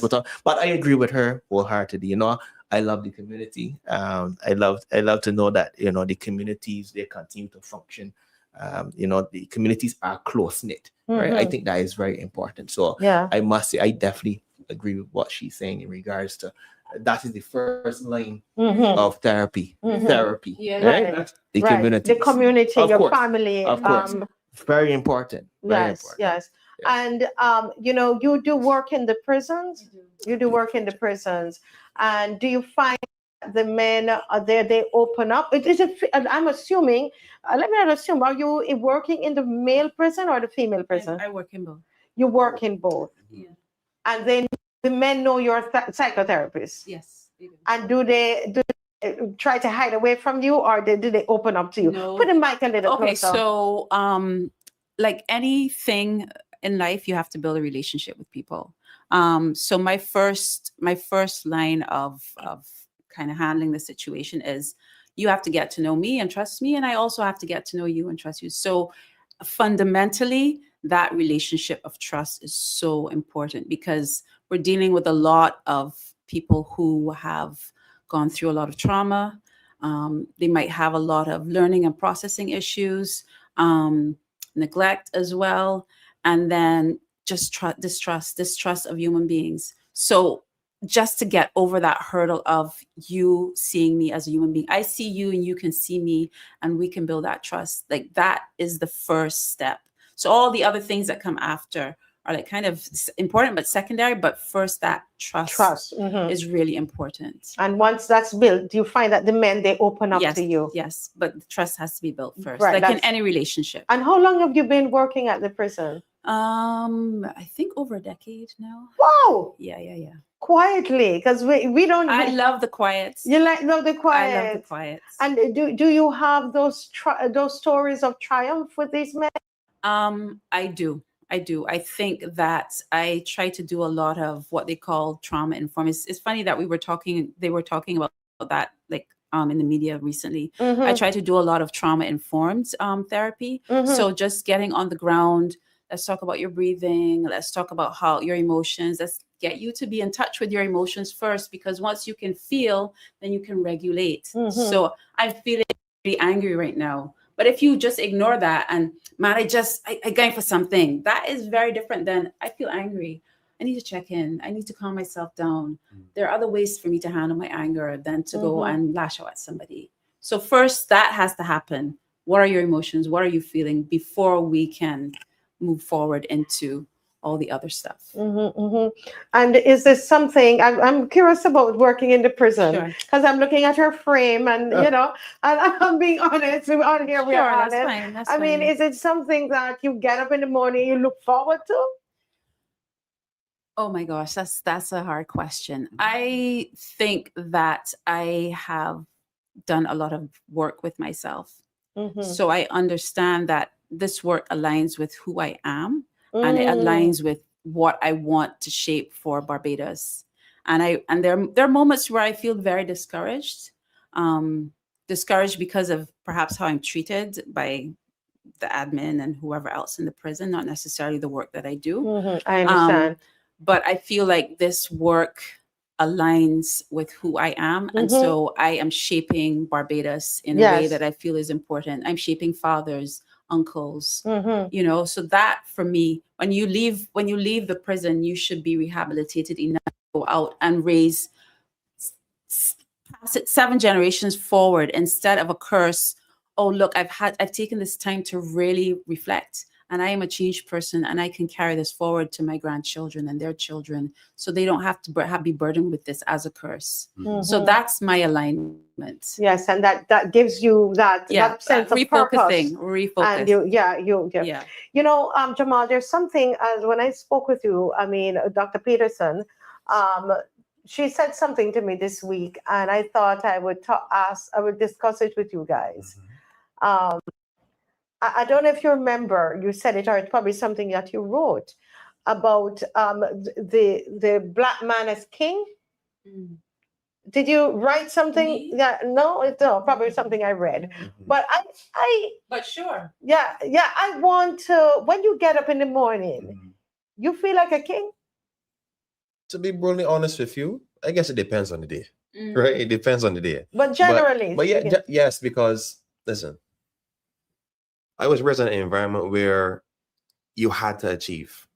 Coming up from very, very young, as I mentioned to the youth earlier, my first few years in school, in primary school, up to class 3 was either dead last in class or second last in class. Learning for me was a challenge. And then so eventually I almost give up on learning. It took a strong male role to decide he's going to do some mentorship in terms of lessons. Yeah. And that was a changing point for me. So my perspective of me is what all of my past led me to. All the overcomes, all the trials to get where I am today is the reason why I see myself.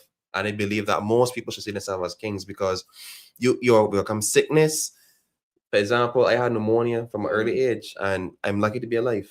So I'm just saying, like, the things that you overcome are what determine how you see yourself, how you position yourself in this world. So for me, that is what I would say. I think that I see myself as a king because of the things I have done, I have accomplished, I have overcome, and what I also aim to try to do in the future. Correct. With Wow, everyone around me. interesting. I would love to ask this of a lot of black men, and I have 2 black men here, and I would want to hear from Ramon as well. Ramon, as a black male, do you look in the mirror and see a king? I must, and I do. You do. Put the mic. Does somebody tell me to tell you to dance with the mic? Oh yeah. Well, yeah. I move my hands a lot, right? But I gotta move the hand. Actually does mic. No, I must, and I do, right? And that is because you have so much external challenges, right? You have so many people saying you cannot, you cannot, you cannot. So you must back yourself. You must back yourself at all costs. So that is Back what I do. yourself. Tell me what you mean by backing yourself. Be confident in yourself and say that you can do it. You must be your own cheerleader, right? You must be. And that is what I do. I get up on the morning and said, God has given me breath. I have a purpose, and I will fulfill that purpose each and every day. And that is what I do. Very interesting. You know, Dr. Pedersen, what do you think is that I hear these confident young men, two confident young men. Isn't that wonderful? It is. I'm feel just wonderful. It's great. I feel protected with Empowered. them. Yeah, I'm empowered. I'm serious. I really do. And safe. And safe. Did you hear that? Yes, I Safe. that. Yeah.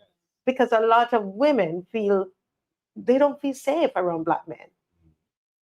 You know, this is what we're seeing in our society. Especially as of recent.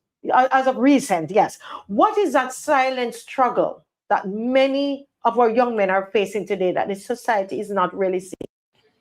What do you think it is? That is such a deep, heavy question. So, where and how to jump in on that? So I can dial all the way back to colonial times. I feel like a lot of people say, "Why are you going back there?" And that's the past, but the past has shaped who we are. Yeah. And what was the blueprint? What was the model for us, for the males? So when we left, when slavery was ended, the male always had the pressure to emulate. Who did they emulate? Did they emulate each other as black males? No, they didn't. They emulated. They wanted to become like what they saw, which was the white male, the white male. And so that in and of itself is a struggle, because I am emulating somebody who doesn't even look like me. Right. Who doesn't have my lived experiences. And then I have all of this background in being brutalized by this person that I'm emulating. Can you think of how that plays with your mind? And then not only that, you were socialized in that system to see women as lesser than. So then you now are being asked to form a family with them. You're asked to honor them and cherish them as women and mothers. And then on top of that, you do not have any, so you emulate these men, but you do not have any economic or any kind of enfranchisement to advance yourself. Can you imagine all of those layers that you are walking around with as a black male at the end of slavery? That's a lot. That is a lot. That's a heavy burden to carry. Heavy burden. And you are a protector, but you have always usurped from that role, because, you know, Master's really the big man here, not me. So then how do I continue to shape my masculinity? And that is continually a dialogue that men have to keep talking to themselves. How do I continue? So, all right, we're just out of slavery. How do I shape my masculinity? We are in the 1900s. How do I continue to have that dialogue with myself? What is the man that I want to be? And that's a really hard question. Some people skip that. Let me just do my thing. Let me go and shoot up a place, kill somebody. So you're basically saying we're seeing some of our men, but there's this invisible struggle that, or this burden that they're carrying. Because I'm very artistic. So as you were talking, I see this man trying to go uphill with this huge thing on his back that he's taking with him from colonial times. And he doesn't even understand, why am I not even able to pull myself up? You know, I'm actually hunched over with this thing on my back, and people say, hold yourself up, but it is so heavy that they're carrying that, you know. Ramon, you're so deep in thought there. But I want to say one more thing. Hold your thought. So the other thing I want to say is, fast forward to these times. So when you've internalized a lot of the socialization and the messaging that, you know, you are inferior, that your masculinity is shaped around this stereotype of being hardline, and, you know, you have to dominate your woman and all of those things. And that's another layer that you have to push through in terms of stepping up to your masculinity and having that continual conversation with yourself. Who am I as a man? And how am I shaping myself as a man? Ramon. I agree. Another layer and another challenge young men they have as well too is social media. Yes. You know, where you compare yourself to a gentleman who he has millions and millions of dollars. You know, you see all the flair, you see everything going on, and it seems as though everything is working out well in his life at a very young age as well too. And I always would say, you know, you should run your own race. That allows me to regulate as well too, as she mentioned, right? My emotions and how I feel at that particular time when you are really and truly not doing the best economically, and you're see a gentleman out there, he is making millions, and he's doing the things that people would think he's enjoying. The important thing though to regulate is to say, you know what, I am running my own race, right? And that can help. I believe that can help in a But let me serious way. ask you though, thanks for saying that, but do you sometimes feel that you feel the weight of the colonial past on you? To be honest with you, I don't. You don't? I don't. Not really. Not like that. Definitely not like that. It might be a situation where it is way back inside. I believe my inner conscience probably, but I do not feel that weight. Really and true. But you mentioned a very good point. Let me ask. I never considered it, to be honest. Let me ask the viewers, some of the men who are watching. Do you feel that weight of the colonial past on you, guys? Anybody out there? Any of the men? Do you feel that in your relationships with your spouse, your significant other? Do you feel that impact of whatever happened in slavery? Are you still carrying that? How about Jamal? Well, I'll be honest. I wouldn't say that I'm seeing that specific impact, but what I will say is that impact has an effect on us today. And I say that in this way. You will find that, especially as young males, there's a cognitive expectation of what you are supposed to be doing or accomplishing, regardless at whatever age you're at. As I always tend to say, like, if a rat is in house running around, who do you think is going to be expected to tackle that issue? Right? And I'm saying that because I know of a young, well, he's a little bit older than me, but still a young individual, recently gone 30 years old. And from the time I was 16, right, he would have been probably near 20, right? And his mother was always on him. Oh, get a job, right? And he went to school, same course as me. He got jobs, but the system, everybody isn't able to hold or maintain a job. Sometimes things happen. He never got fired for any reason that was negative, but the point remained the same up to, this is now May, up to last month. I was on a phone call with him, and I heard his mother saying, when she get vexed, go and look for work. Wait, you don't want to get a job. I use her tone of her voice, right? But the truth is that was what was happening. And as we have this conversation, it took me back to the time when I heard that on a phone call with him, right? This was, as I said, back when I was about 16, so probably 10 years ago, funny enough. This is what I'm saying.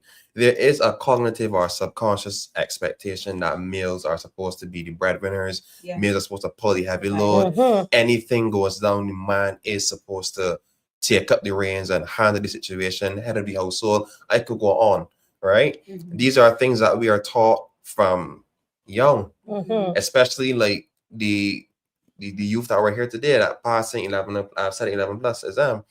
I remember when I was in that age range, my father was telling me when he leaves the house, I am now the man of the house. I was the firstborn. So this is just an expectation. I believe it is part of our culture. It's been passed down. And this is a contributing factor to why some of the males behave the way they behave. I find the more negative ones that we see are highlighted more often. Those usually lack the mentorship role, the father figure. And so they just come up reacting to circumstances, but they weren't having somebody to mentally guide them and nurture them and show them the right way, or at least a similar way to what they have accomplished. And I do believe in a sense of, they say, not that we feeling the way of our ancestors, like that, to me, that would be more along the lines of racism, like some strong racism, and not in our economy, not if in our space do we have that. Maybe more outside of Barbados and beyond towards the US. But the impact of slavery. But I want to do a little consciousness raising here, because when you pay attention, so when y'all get, I don't know if y'all take ZRs, but I do.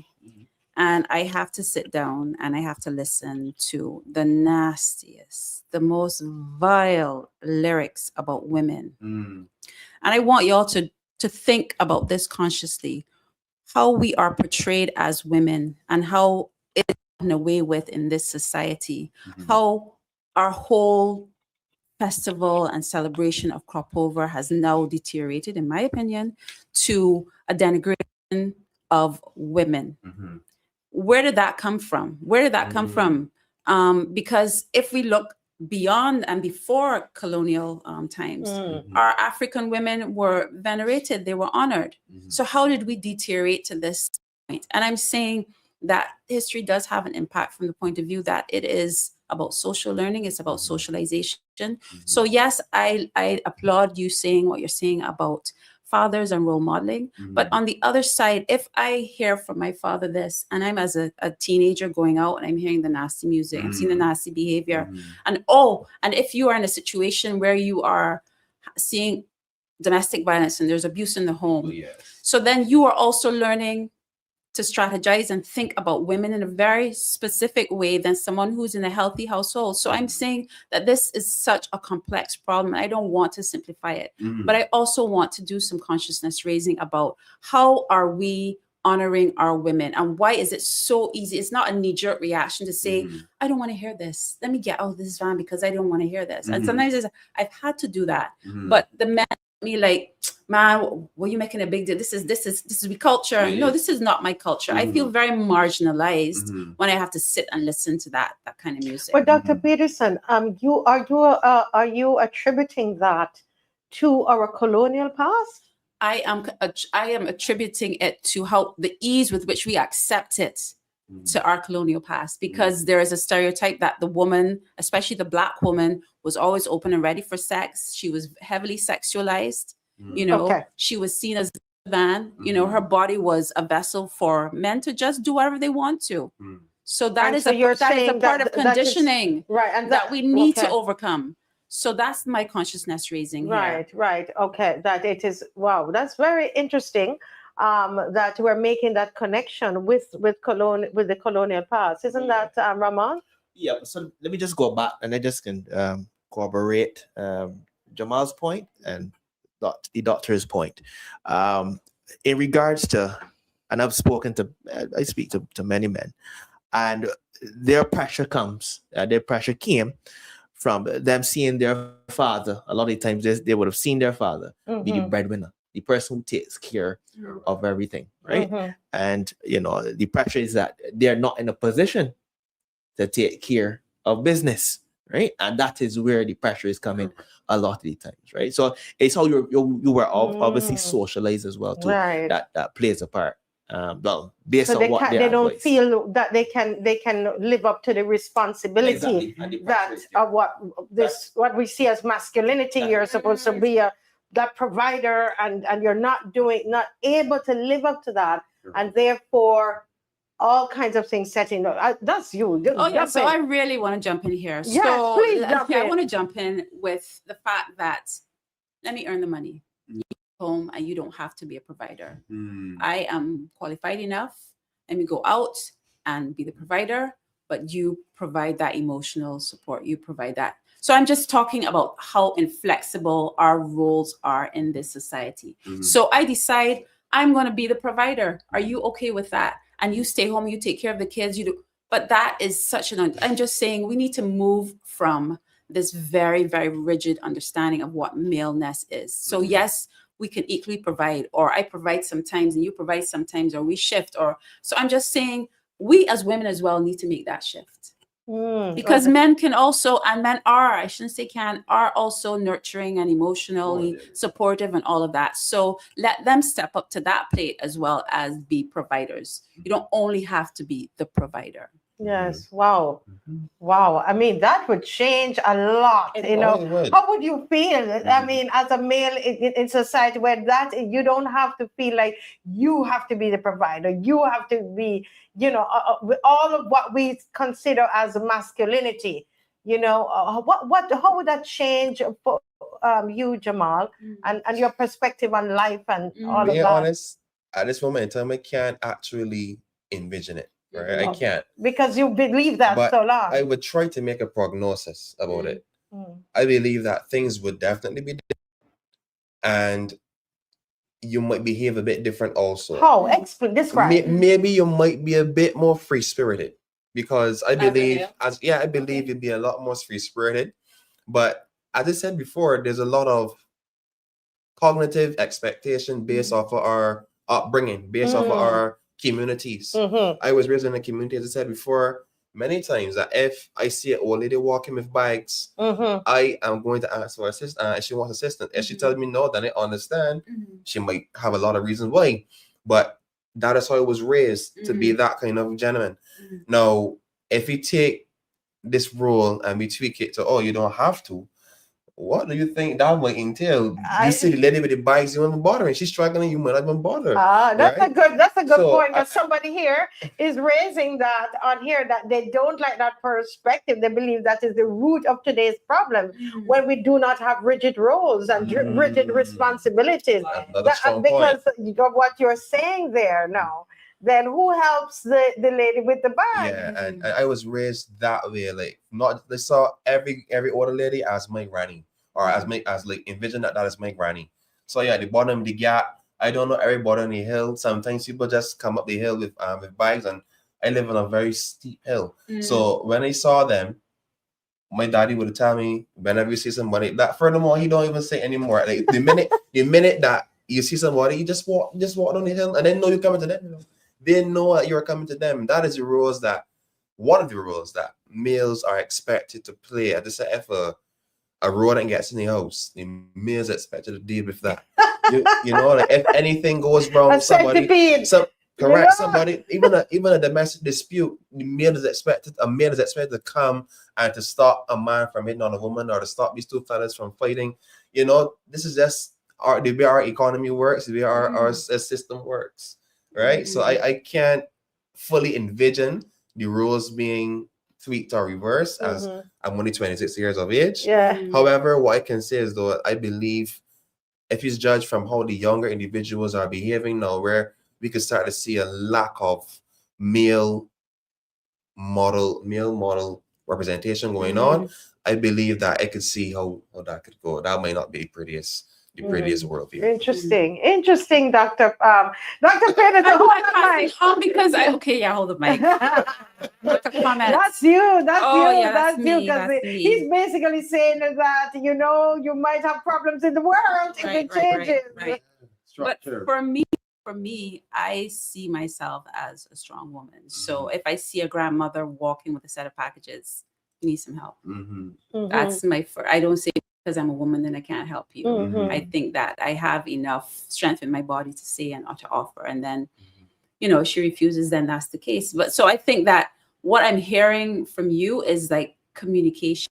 We need, part of shifting the roles is not only like introspection and the reflection, but also the shifting that's needed, because we can stick to rigid roles. So that means that women are in the house all the time, and men go out and they are the providers. But we can see that that's shifting. So how do you have that conversation where a man perhaps loses his job and he feels less of a man, and then he comes home to a wife who's perhaps the provider, making maybe two times more than he was making? How do you have that conversation so that he doesn't start to feel emasculated, in fear, whatever the case is? So I'm saying that we are living in very changeable and changing times. So the reality maybe had its place, but I just feel as though the way the world is going, it's not the way the world is going. We can shape that, of course, but I feel like the bottom line is, what are our values? So what are the values we want to pass on to our boys and our girls? Do we want them to be helpful contributors, to be civic minded? Those are those are the important values. Mhm. Not necessarily that you're a strong male, you always have to take on things and kill a rat, kill a cockroach, but that we have values that we are equally placed to be helpful, to be nurturing, to be caring, to be giving, all of those things. I don't know if that answers the question. Yeah, it's an interesting perspective. I know I see the men in the comment section. Go ahead. Go ahead. No, it would be different for me as well too, because I was one of the gentlemen who would have seen my father take on that vital role, you know, that guy who would bring home the bacon, yes, as they would say, you know, and I'm actually finding that men, we've stepped into the shadows in regards to leadership, right? And I believe that we should really men have stepped into the shadows. What do you mean by that? In regards to leadership, you know, Explain. they've backed away from being leaders. They've stepped into the shadows. They haven't stepped up and stepped out in regards to leading, right? And I found that it continues to be a situation where they go into the shadows, right? And you know, I'm seeing that trend in a serious way, and I believe that we should really step up and step out. You believe that is where part, leadership is concerned. that Yes. the men should step up more in leadership. Of course. That's quite quite interesting. Yeah. But that is positive masculinity. That is part of what we see men. So the role of a male is to be a leader, is to be a fighter, to be a warrior, and all of those. So it's like, I feel as though men, like you're saying, they're stepping back into the shadows of their own positive masculinity. What we're getting is a lot of the toxic and the masculinity that it is icky, is irksome to us, that we don't want. So being between both of you, I can see that there are positive qualities that are needed, but also we also need to encourage our males to step up and embrace the positive of masculinity. And then let me just say, I mean, in terms of positivity, they step into the shadows when it's a positive situation, you know, and they need to lead. They really need to lead at that juncture. Negativity, fighting, whatever. They step forward. Where that is concerned. I'm talking about, you know, being nourishing and so forth. They need to step forward. And you know, this is a good way to really, because you talked about leadership. And sometimes we say, where are the young men? Where are the men? And especially the young men. I tried, I mean, at the beginning of the show, I had an interview with 3 young ladies who are from different secondary schools. And, you know, I tried to get 3 guys and they would not come. And, you know, I felt so badly about it. I really wanted guys there, but they did not step up. They didn't. And the girls there said, no, ma'am, they're not going to come. They're not interested in anything like this. They're not going to come to sit down and talk with you, you know. And it makes me wonder, really, what is it that they're interested in? Exactly what it is. But and about leadership. But what I love about you guys is that, and it's not to put a plug for Shine, but here you're seeing something happening in Barbados. You're seeing where our young people are not stepping up, and you've created these 2 guys and 2 others. And these are guys, and they've created a program, which they're going to tell us a little bit about it a little later. But go ahead. I think I lost my thoughts. Oh boy, I'm so sorry. It's fine. It's fine. Maybe I'll find it again. I hope you find it. I'm sorry. I had to use that moment to pick them up. Yeah, of course. I love where this conversation is going. I feel as though I love what you're saying about leadership, because I feel like, and I was reading this book way, maybe 20 years ago about the sibling culture, the sibling generation, the sibling society, where everything is very equal. And there's so much peer equality that we don't step up and say and voice and just be passive and bystanders. So you see somebody being bullied, and instead of you stepping up and saying, that's not fair, that's not right, you know, you step into that role as a leader and you halt that situation. You step out. I ain't get beat up, so I ain't getting beat up, so I don't want anything to do with that. So how I love what you're saying about stepping into the negative instead of the positive.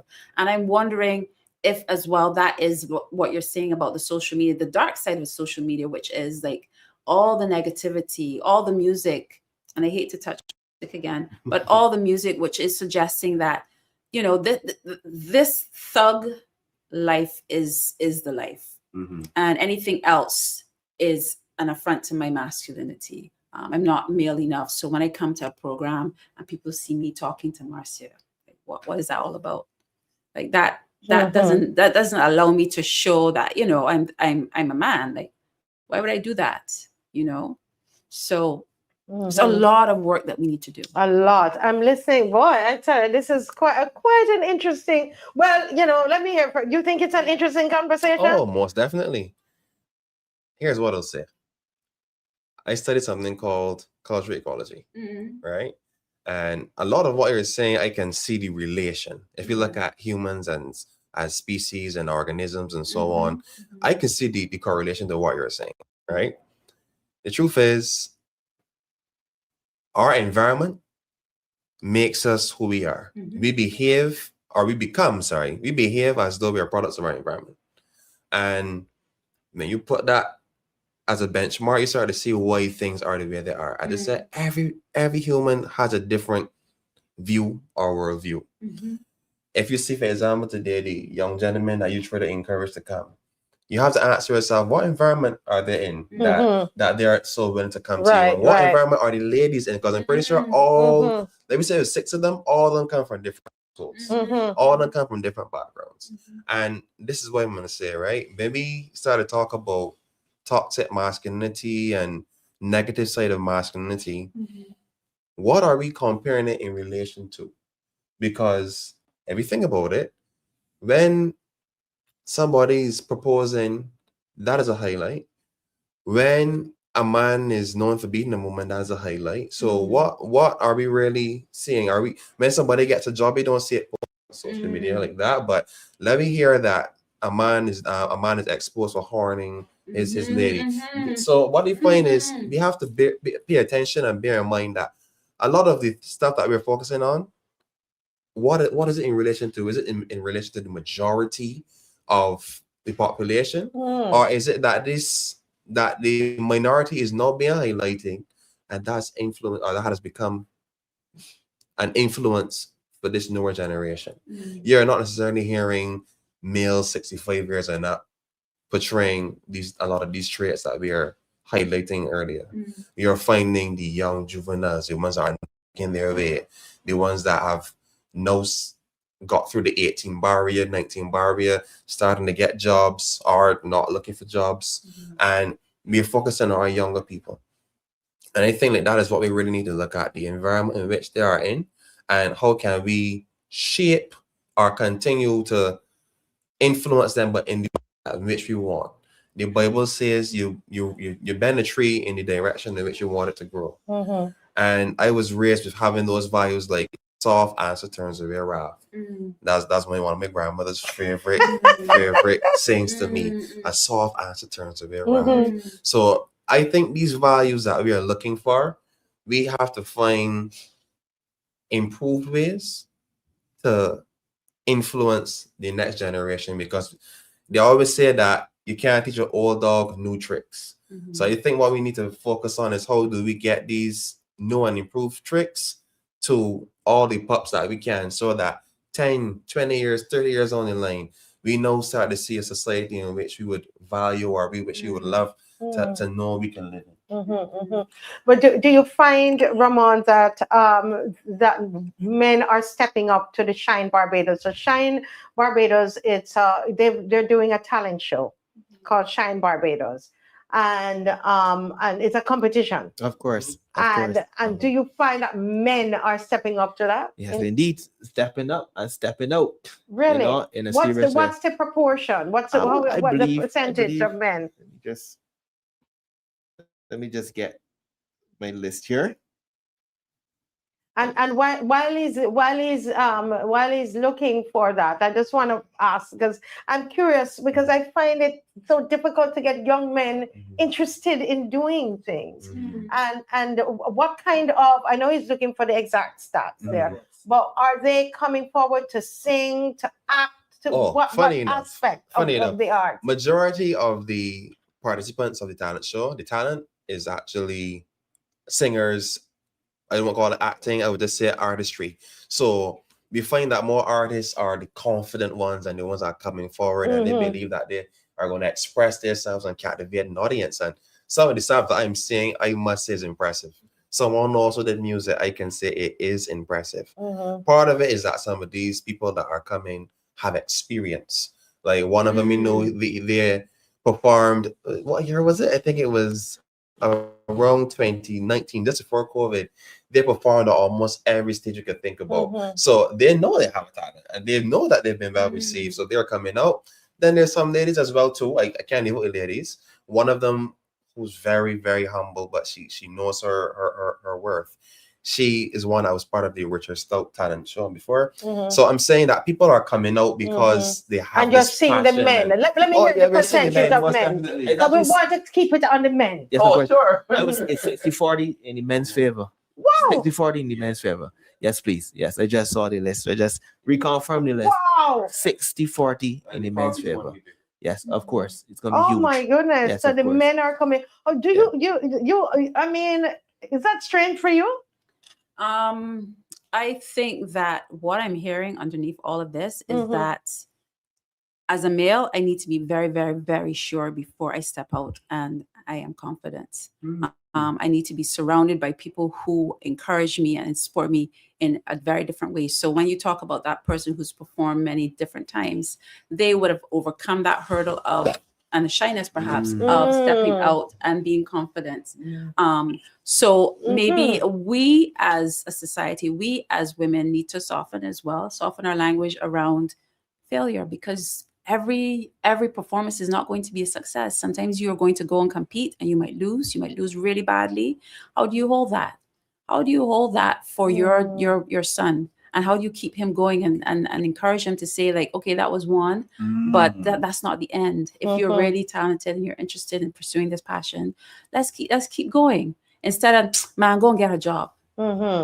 So it also requires a different kind of reflection, introspection, and communication among us as women as well, in terms of how we hold our men and hold a standard for men, and divert from that whole mindset of you have to perhaps only be a provider. I can hold you when you're also maybe exploring.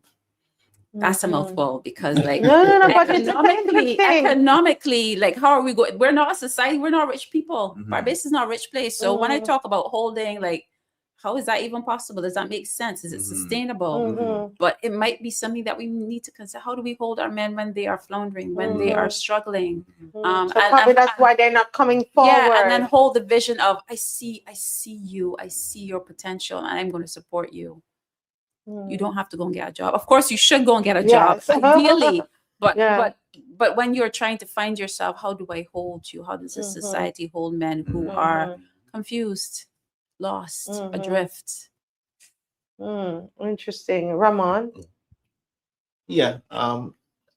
My thing is that I can say something controversial. No, for sure. I will say something controversial now. When I was younger, this is no disclaimer. This is actually a disclaimer, right? And this is no excuse for lewd behavior. Is no excuse for crime and violence. But I remember when I was younger, you spoke about the music, and I love creatives. I love all genres of music, right? And I listen to all genres of music. I still do, right? And I call some of the music slap up peeling music.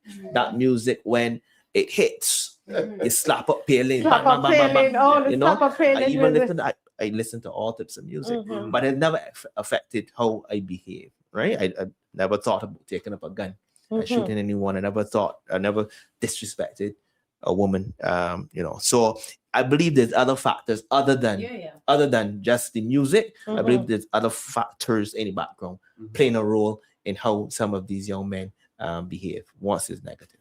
So that is what was reinforced? So you could distance yourself from that music. So for you, it was just perhaps an artistic, creative experience. Whereas if you're living in an environment where everybody else is in that whole negative stream and they're going home and they're seeing the same kind of negativity, what is there to counter?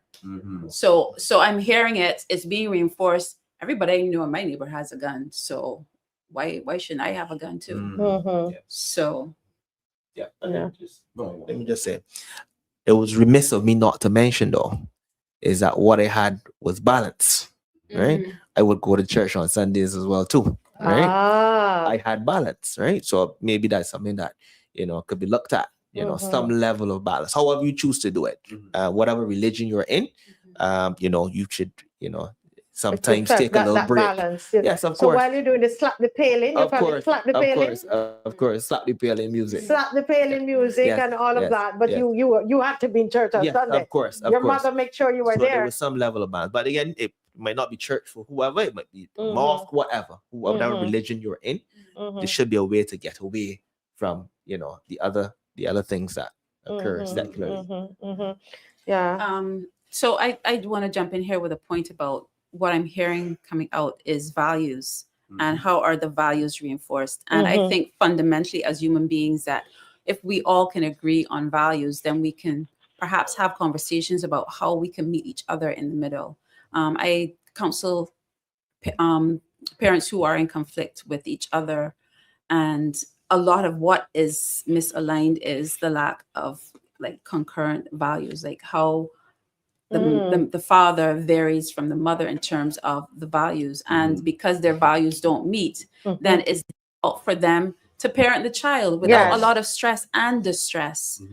So I feel like it's important. I think it's important to be said here that you need to share the same values as your partner, and Barbados as well needs to move forward with a discussion about values. And I feel like when you talk about going to church instills certain values in you, and it helps shape you morally as well, and made you think about things totally differently, right? Because you had that. For me, going back to cultural ecology, we talk about values from a different aspect as well. We also include intrinsic values and instrumental values. And I thinking when it comes to the actual development of a male, the qualities that we described earlier in terms of being masculine, bold, and tackling, I think that is what people expect from us. That's what people see as more instrumental. But I think there's also the other side that we neglect, the intrinsic side of things. All right. So yeah, the environment, as I said before, plays a critical role because music is just like anything else you do. You could go to school and you can laugh, but everything you learn, you don't always portray, you don't always know how to use, you don't always remember it. So I think that yes, the environment does play a very critical role in which the male is Reinforcing.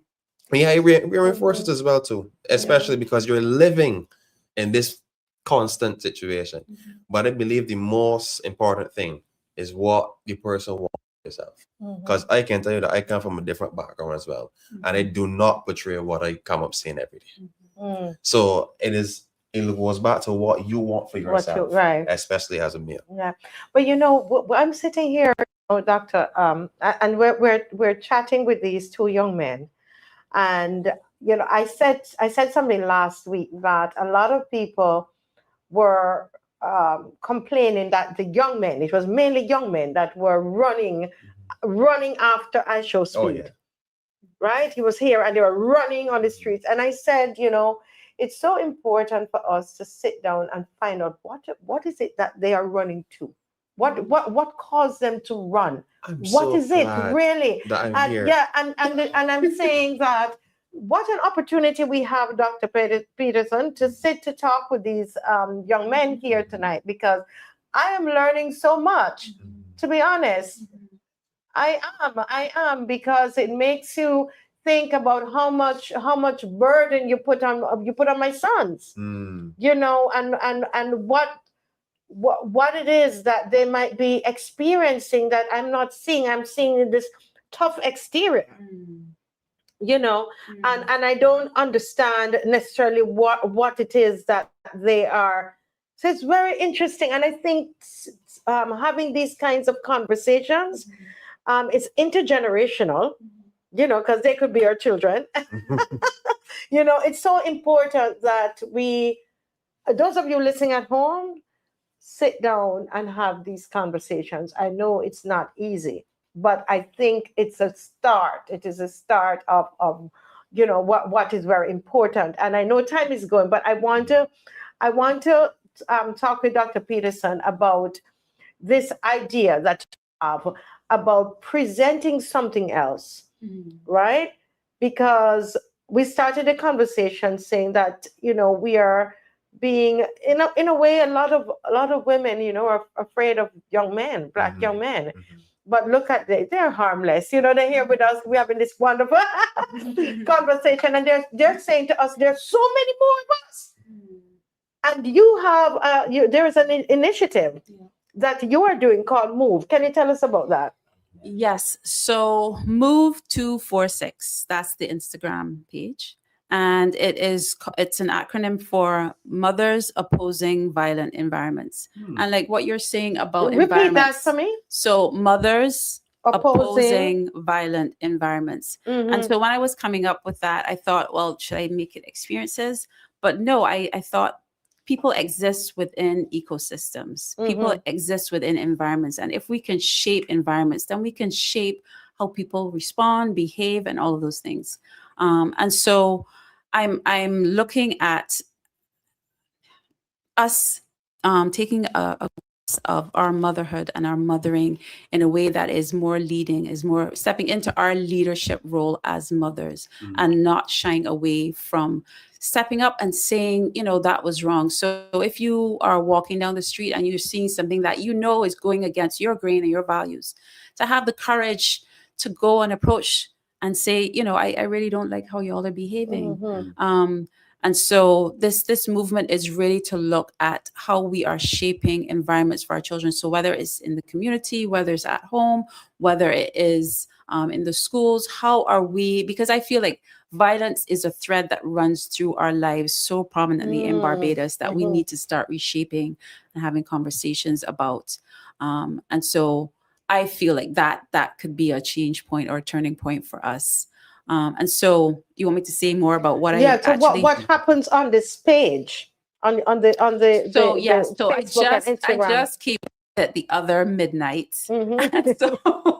So when you have things in that stream at midnight, so I just feel like I want to arrange a lot of protests where mothers can speak up about the violence that's happening and the future generations, because mothers are about creation of life, and what this is a death sentence. We are not focusing on the fact that there are a lot of grieving mothers, there are a lot of anxious children who are perhaps withdrawing, going into depression. There are a lot of mental health situations are being created by the amount of violence that they are experiencing in Barbados, and that you don't feel safe in your environment so that you can explore and be the human being that you're supposed to be in life. And so the first movement is to do a sit-in protest, and that protest is kind of like the opposite, because I want mothers who are enjoying joyful, loving moments on Mother's Day to send me a picture of you enjoying your time and being honored, as a woman, as a mother, as a leader of a community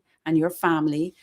Send pictures to Move 246 so that we can see and we can counter all the negativity around leadership and what is joyful, what is loving, and what is life creating. Very interesting. What are your thoughts about that, Ramon? I think it's excellent. I really would love to know where you can go and mentor young men. I know there are some avenues, but it'll be really, really helpful. As Jamal definitely to be mothers. Pardon me? Mentor mothers. Of course not. No. I'm talking generally. No, right? I'll go back to your initiative. I think it's brilliant. But in regards to mentorship, I think there's something that men really need, especially young men. Right? But your initiative is fantastic. I hope much success. I love the fact that the mothers will be able to send some lovely photos as well too, showing love. And so forth. I love that. That is really good. And continue the initiatives. Continue to do so. You know what? I was when we were purchasing the all the gifts for the children. I saw, in this particular store, I won't call the name of the store, but there was a man there, a young man, And I mean, you know, he comes in, he's full of tattoos and he got a few gold teeth too, and you know, gold cap, sorry. And he is putting together this beautiful bag and this gift, right? With Happy Mother's Day for his mother, right? And I mean, he was all into it, and he didn't know how to put, you know, to make it beautiful. So the store attendant was doing it, and they showed him, and he said, "Yes, that's good." So when she was finished, she says, "Okay, so you have to take this now and go to the other store and put the things in there." He said, "No, no, no. Can I leave it with you because I might mess it up." The attention to detail for his mother. But looking at him, he's the kind that you might be afraid of. Just looking at him. You understand what I'm trying to say? Thoughts and size, and I understand. I mean, even demeanor. I mean, my mother, you know, talk about attention to detail. She, in terms of hanging out her clothes, right? She needs to have the certain colors in one area, and then another set of colors, another area, and then another set of colors. You mean when another she's area. hanging her clothes Of on the course, line? attention to detail, you know, to the point where she told me, "I have some clothes here for me," and I mixed them all up, where all types of colors. I said, no, don't. She took down all of them, really, and she actually hanged them up. Right? So, you know, we talk about attention. I think ladies thrive where that is concerned. Right, but he's a young man, and I found that so interesting. I just was watching him, and he's saying so much in that. You know, I would love to hear the doctor on that. What do I have to say about that? That, like you said, about human beings being so complex, and not only complex, but also very beautiful. Just beautiful in the essence of who they are, and just recognizing that when you strip down all of the layers and the masculinity and the posturing, like, and you get, you know, on the ground level with someone, you can really see that we are all people who are just trying to get through the day. And for me, that has to be, even though sometimes you can meet somebody who has a lot of issues and they might be angry and offensive in how they behave, you know, that when you strip all of those pieces out, they had a mother who loved them, who created this life, you know, and had dreams and hopes and nurtured this soul to where it is. And I feel like maybe when we are in positions, and I'm probably going full circle with my dangerous men talk, but certainly to recognize through this conversation as well, that to just dial back and, oh my gosh, she had a mother, he has a mother, you know, he has somebody out there who cares deeply for him, who nurtured him, who you know, took time to invest in this human being. Yeah, and to honor that. But can you imagine if we begin to see these guys that we consider, Ramon, to be so dangerous with their mom and giving them, you know, some flowers and giving, you see that softer side of them. And so my mind is going back to your page, you know, the mom move 246, because it seems very, you know, you're dealing with, what's the word am I looking for? It's too late now. I can't. But what I'm trying to say, I want to get this out because it doesn't seem as though it seems very soft. But it could just be what we need. And I'm not, soft is not unassuming. Right. Unassuming. A picture with this bad guy that look like the ones that are wanted by the police. I love that. And they have surrounded their mother. Do you understand what that is? What that does to your psyche. Sure. And to see those, so the uploading of these pictures would be so wonderful with mothers and their sons. Sure, absolutely, that's a good idea. Yeah, you know, I mean, you've Yeah. got to come on Mother's Night. Sure. We'll do it virtually, but seriously, I mean, I don't know if you understand what I'm trying to say. Yeah. I think what you're trying to say is the impact that's going to have, the way that people will start to perceive these gentlemen, well, these figures as gentlemen, because oftentimes the image that they put out there to the public, they don't be that way with their moms. Yeah. And I can tell you that I saw that first, and they don't be that way with their moms. And it takes something like a birthday or Mother's Day to help you be able to see there's a huge contrast. But what I wanted to mention about the move 246, right?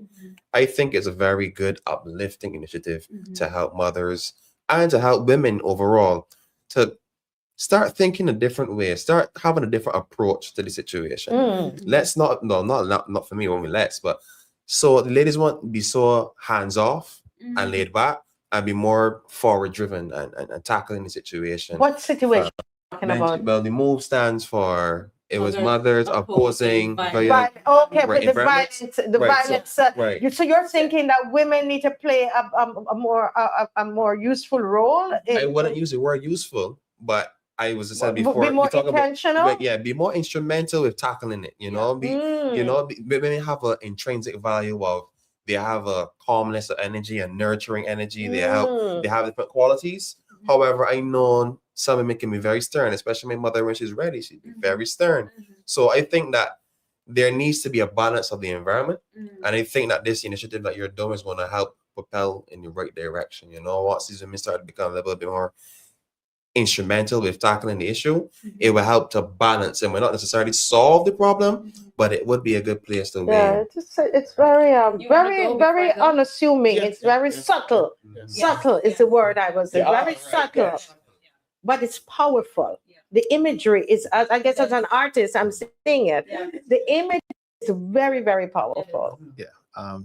So let me just say, a lot of the men you see, they look angry and aggressive and so forth. A lot of them, if you take them one side and you have a conversation with them, right? They're a different person altogether. A lot of them, they put on this bravado type of behavior, right? And many I thought that I was hesitant to approach. Then when I did, and I had a conversation with them, we're getting on, and they were as cool, as calm as a cucumber, right? And also, I think, and this could take the conversation a little longer, but I'll just say this: in terms, there's this stigma attached to bad boys and women that they love bad boys, right? So I women know love bad boys. That is correct. I know some men. That's a whole nother. There we go, right? Some men are encouraged to show that side of them. No excuse again. I'm just telling you, it could be a factor as well too, right? In terms of being attractive or attractive to the opposite sex, right? So you have that thing coming from the ladies as well. But again, no excuses to be that way, but that can be a factor as well too. Wow, very interesting. Nice women like bad boys. Like bad boys, so they try to be bad. Well, what Stephen Strickland is saying here, and guys, we would normally have our pension. Stephen Strickland would be the one to come. He would do it virtually, and he would be speaking to us about pensions. But with all of the technical stuff we were having tonight, and we started this segment late, and the way it was flowing, I'm sorry. I felt we just needed to stay in this groove. All right. Understandable. So please, guys, please forgive me. Those of you who have your pensions question, Mr. Strickland will be back with us next week, Wednesday. Okay. So my sincere apologies on that. But I think this is a very good conversation. And Stephen Strickland, thank you for understanding. He's saying last Sunday we had our harvest program and we had more boys than girls who said recitations and enjoyed themselves. Remind me about the Shine Barbados. I can be done. You just need to know. It can be done. It can be done. Thank you. Yeah. It can be done. You just need to know the bait. Okay. Fair point. So what is the bait, Mrs. Strickland? Is it food? Because they love to eat. I'm just wondering. That's terrible. I should not have said that. Boys do love to eat. They love to eat. So next time I have an interview, I need to tell them we have a plate of food. Yeah. Food. Yeah. You were saying something, Jamal? Well, yeah. Just a quick side note. When Ramon mentioned that the women like bad boys, I don't think it's the bad boy image that they're more so attached to. I think it's more the confidence. Because earlier Marcia mentioned deep, boy. Earlier Marcia mentioned how the young children and the young fellas especially were running down behind ice show speed. And I wasn't here for that full discussion before, but I would just say this. It is not just that they're running behind ISO speed because he's ISO speed, but because they're seeing success. So in their minds, they're chasing success. You can't pinpoint any individual in Barbados that has the following he has and is doing what he's doing. So every young aspiring content creator, every young aspiring individual that wants, so there we go. Every So young man. every young man would love, every young man that you see chasing him is in their head. I would love to get close to him. I would like to have a conversation with him. I like to learn from him. How can we put ourselves in that position? Wow. And that is where you see so much influence and how they're behaving. So let me ask you something, and I want you to give the mic to the doctor. That's not a problem. Listen, I'm all into this conversation here. Are you saying then that that a lot of us missed a moment with our young men? Because I see so many people criticizing and really judgmental, and some people actually very angry and think it's very dotish what they're doing. Have we missed a moment? Have we missed that moment with our young men with ISO speed? I think it's actually a misunderstanding of a situation. I'm going to say this. I was in Chafet and I heard a conductor lady who was very adamant that, I won't use the words that she used, but she was very pissed off at how things were transpiring. And even one of her own daughters was fascinated by ISO speed, and she was like, "How?" But I'm thinking that they don't realize that he, in their eyes, it might be the epitome of success, right? So when they see him, they think, "Oh my word, I would love to do that." They spend, think about it. How does he make his income? He just spends his day and he makes money. He wants to go and do something, he does it. And it's almost like there's a freedom attached to it. There's no limit to his freedom. People believe that, okay, I would love to do this, you know? Even when I was younger, I'm not going to lie to you, one of my greatest inspirations was Peter McKinnon. He was a person who I first got inspired to do the photography and videography and go down the branding aspect because of him. So I can tell you, social media, the platforms, more powerful than you think. And I wouldn't say that people have a moment with our young men. I think that they might have lost sight of what the young men are looking at. For example, as I said before, he's the epitome of success, the epitome of freedom.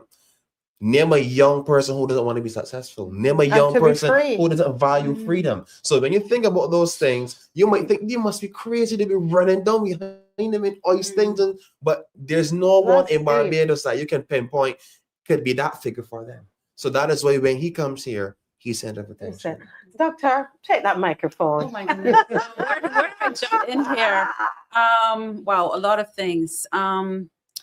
And I'm going to do a knee jerk here because this is something that I have been grappling with for a little time now with 11 plus and how they want to discontinue the 11 plus next year. And I was thinking about that imbalance that we've had for years, where we have said to our boys that we've lowered the limit for the boys, the entrance limit.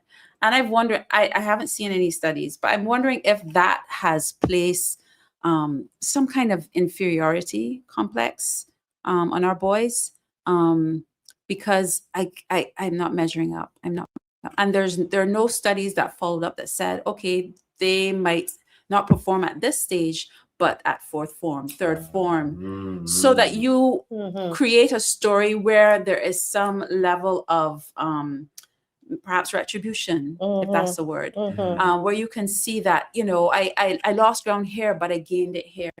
And that's a balance. To me, that's the balance that is needed in how we do our research, how we do our gender studies. Because if you leave one person feeling that they're not resourced and they're not capable, then how can they move forward in a way that is dynamic? And you just talked about the aspirations.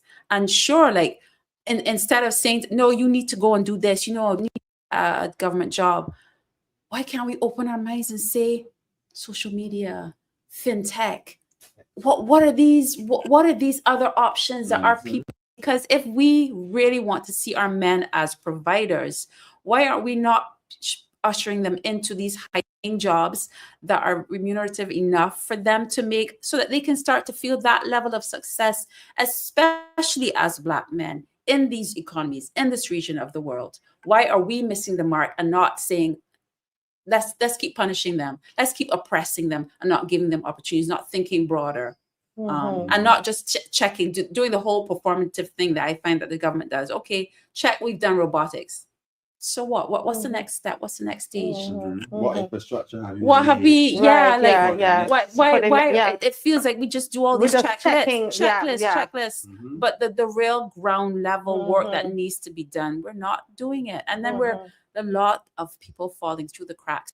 We sit and I'm comfortable. I don't need to worry about you because you're down there and I've arrived. But I don't need to lift you up. Right. But then when you come to my house and hold me at gunpoint, then it's a problem. Then it's So a we problem. level. So we have to pull and no child Mhm. left behind. Yes. Let's pull all of us up. All of us. Wow. Let me tell you, being the rose and I being the thorn, we have struck a common chord. Right? And I'm telling you this here now, in terms of young men being creative, I'm all for it. What the youngsters they were chasing as well too. They saw a young man. He doesn't have the traditional 9 to 5. And you know what? I want this friend. He's racing horses. He's eating all types of food. He's a foodie. He is back flipping and so forth. And that is how he's making his money. And that is what the young people, that's what they were running after as well. So I think that there's a way we can, and I continue to preach this, diversify our economy through the orange economy, through the creatives, right? We talked about, there's a huge topic now in terms of monetization and what you can do. And so this is something we need to look at, right? At the end of the day, some people are saying the reason why the government is not heavily in it because they can't tax it, and that's where that's concerned. So do we pay the price because of that? But I was about to mention that we should not. The government should put people in a position in which they can learn to catch a fish. Because remember, we said when you learn to catch a fish, you will catch a fish for eternity. That monetization. I mean, there's a little boy, 12. He was 12 years old, and he said he was behind him because he was hoping that he could have a conversation because he wants to collab. He wants to collaborate. A young Bajan boy. Do you realize the power of that? Correct. He saw it. He saw Speed doing something. He wants to be a YouTuber, and he believes that if he has a conversation with they could collaborate. At 12 years old. And the fact, yes, opportunity, but also the fact that how much of his own self and creativity he has had to stifle, and how Barbados stifles our young people, not only males, but just in general. We are a very stifling culture. You can only achieve success in these kind of very limited ways. And so, I'm not going to say anything more because I'm going to get myself in trouble. Oh, I didn't hear that. I'm not going You show your restraint about it. Oh my God. You show your restraint about it. But it is something that I have talked about more than one occasion. There's not enough infrastructure for it here, right? And because of that, you're going to find it's just going to make it that much more viable to the young people. They know that you don't really make money from having YouTube here unless you have an account overseas and so on. But the point is that just goes to show that there's not much success stories within this regard within our country. And what that does makes you want to see happen more, wish for it. Usually when you can't reach something, you crave it more. You wish you had it. And I think that is just one factor where this is concerned. And I believe that the lack of monetary contributions that the government may be able to access from this is the reason why it's been on the back burner for decades at this point. That they would not be able to access. Correct. Because you know what? I would love to play my recorder and make some money from playing my recorder. You're gonna play that China. Speaking of that, although before I get to that, there's somebody here saying Speed is inspiring, but how many creators are going to make it that big? That is only one position, the same as how many athletes or singers make it. The rest has what? She's saying. So she's saying that she disagrees. She said, I disagree. It's all consumption. You're missing why Speed exists. I'm not sure where she's going with that, especially the last statement. But that little boy, 12-year-old boy, she's saying that will he ever really make it like Speed? We have to ask. again, it's about infrastructure, right? It's about infrastructure. Go ahead. Now we have lots of cricketers. They make it big. We have a lot of grounds in which they can play cricket and play their trade. You know, why not create that level of infrastructure for the creatives? You know, we have a lot of creatives who they have to play their trade overseas. We having a serious brain drain where creatives are concerned, and anybody who thinks I'm not right, you know, they can say, but it's a serious brain drain issue where creatives are concerned. Because there are people, do you know that we met a lot of, not a lot, we met content creators in Kenya, traveled and different places of Africa, and they're making a lot of money. You understand? It's like social media. It levels the playing field for a lot of people. You know, I don't know, but if they're creative enough, if they're truly creative, they could make money regardless of where they live. Correct. But I'm also thinking about because I grew up reading a lot of literature and a lot of literature from England as well, and I just thought to myself, like, there are all these, and American literature as well, and there are all these waves of thought and ideas and creativity that came out of different periods in England and Europe and all of those things. And if you, like you said, if you don't create that playing field, and I feel like in the Caribbean, yes, we have a few, but we don't want the few, we want the many. We want as many iterations of people expressing themselves, exploring, let's go in this direction, go in that direction, instead of people saying, oh, you have to be the first and you have to make it big. No, we want to create a culture where people can express and have voice and be able to have enough self-determination to say, I want a career in this and I'm going to go after it. I might not make millions and millions, but I make enough to be able to survive and support my family, and that's enough for me. But the sacrifice that I have to make the millions, I have that possibility because you've provided it for me. Instead of having that conversation, say, well, you probably never make it big, so then what's the point? That's like very fatalistic thinking. That little boy, he's dreaming, you know, he has hope. And once where we have to come in is to put the infrastructure in place. So we just have a couple minutes, make the point, and then we're going to talk a bit more about Shine, the new date for Shine, and tell us something more about Move. But go ahead. So for me, this is what I'll say. We're talking about infrastructure, and I think that we as a third world country is kind of behind where that is concerned. There's places like Mexico where they have a system set up that you could actually, creators can actually pay their taxes using their art. So creating art for their government or selling an art piece to their government could equivalent to paying their taxes. Wow. Could you imagine if young minds like us were to start to shape the infrastructure and that's all I would say at this time. I don't want to give it all of my research. But we would like to hear more about that. Right. But honestly, not tonight, but definitely good. Because but serious, I'm interested in that. Very interested in that. So tell us quickly, we only have a couple minutes, so tell us quickly about Shine. When is it, the date now, the new date? Well, the new date is going to be the 30th of May. And what we're doing is we're not elevating as much as possible. So every creative that comes, we're trying to funnel them all on that same stage, all within the same day. We're looking at giving them a 5-minute performance cap, meaning no more than 5 minutes. And you're going to get the opportunity to support them in the stage, on the stands, where you do some crowd response. Your career is going to be a factor in how their judging is assessed. And I'm not going to say everything. I'll let Ramon get a chance to share. I was about to say you said a lot, you know, you said a lot about it, but no, the new date is 30th of May. Again, phone is on silent. People continue to call us as we speak, right? I want all the creatives, all the talent to come out, and we're gonna have a fantastic time. It'd be nice to see all the creatives.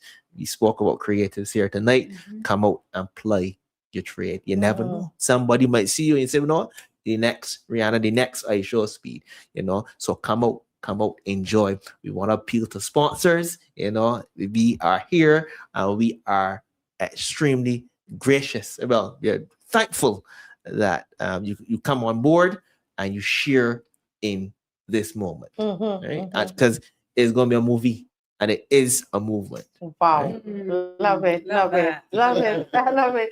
Tell us all again, I got Move 246 and Well, already I am booking you for Sunday. You gotta come. You have to come and talk to me on Sunday. Okay. But it will be virtual. It wouldn't be like that. You just give you a link and you come in. Okay.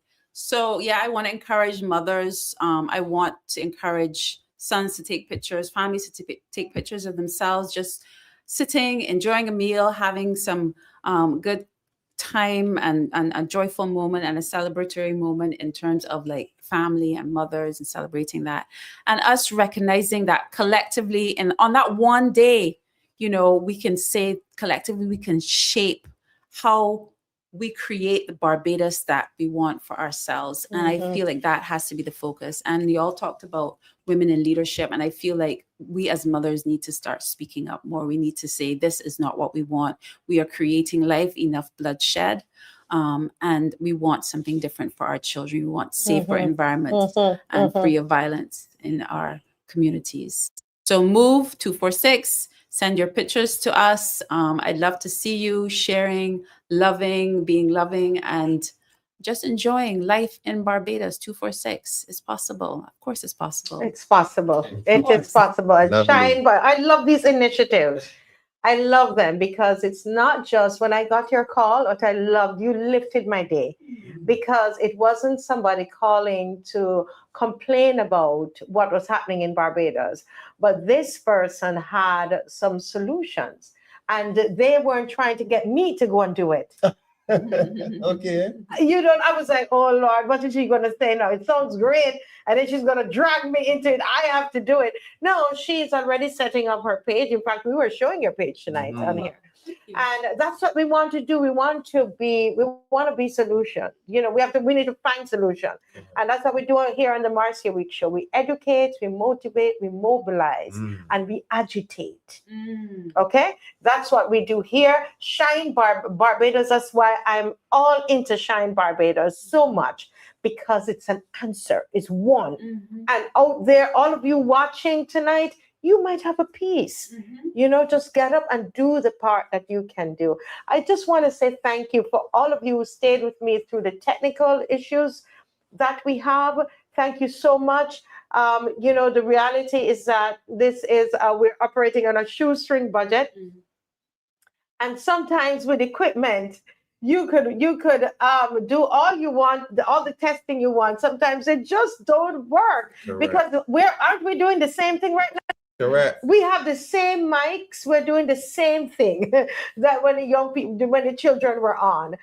Don't know what happened, but we're going to look though, and we will learn from it. But I thank you for everybody who stayed with us tonight. Okay, God bless you, and see you on Friday with Dr. Ferdinand Nichols. God bless you. Have a good night.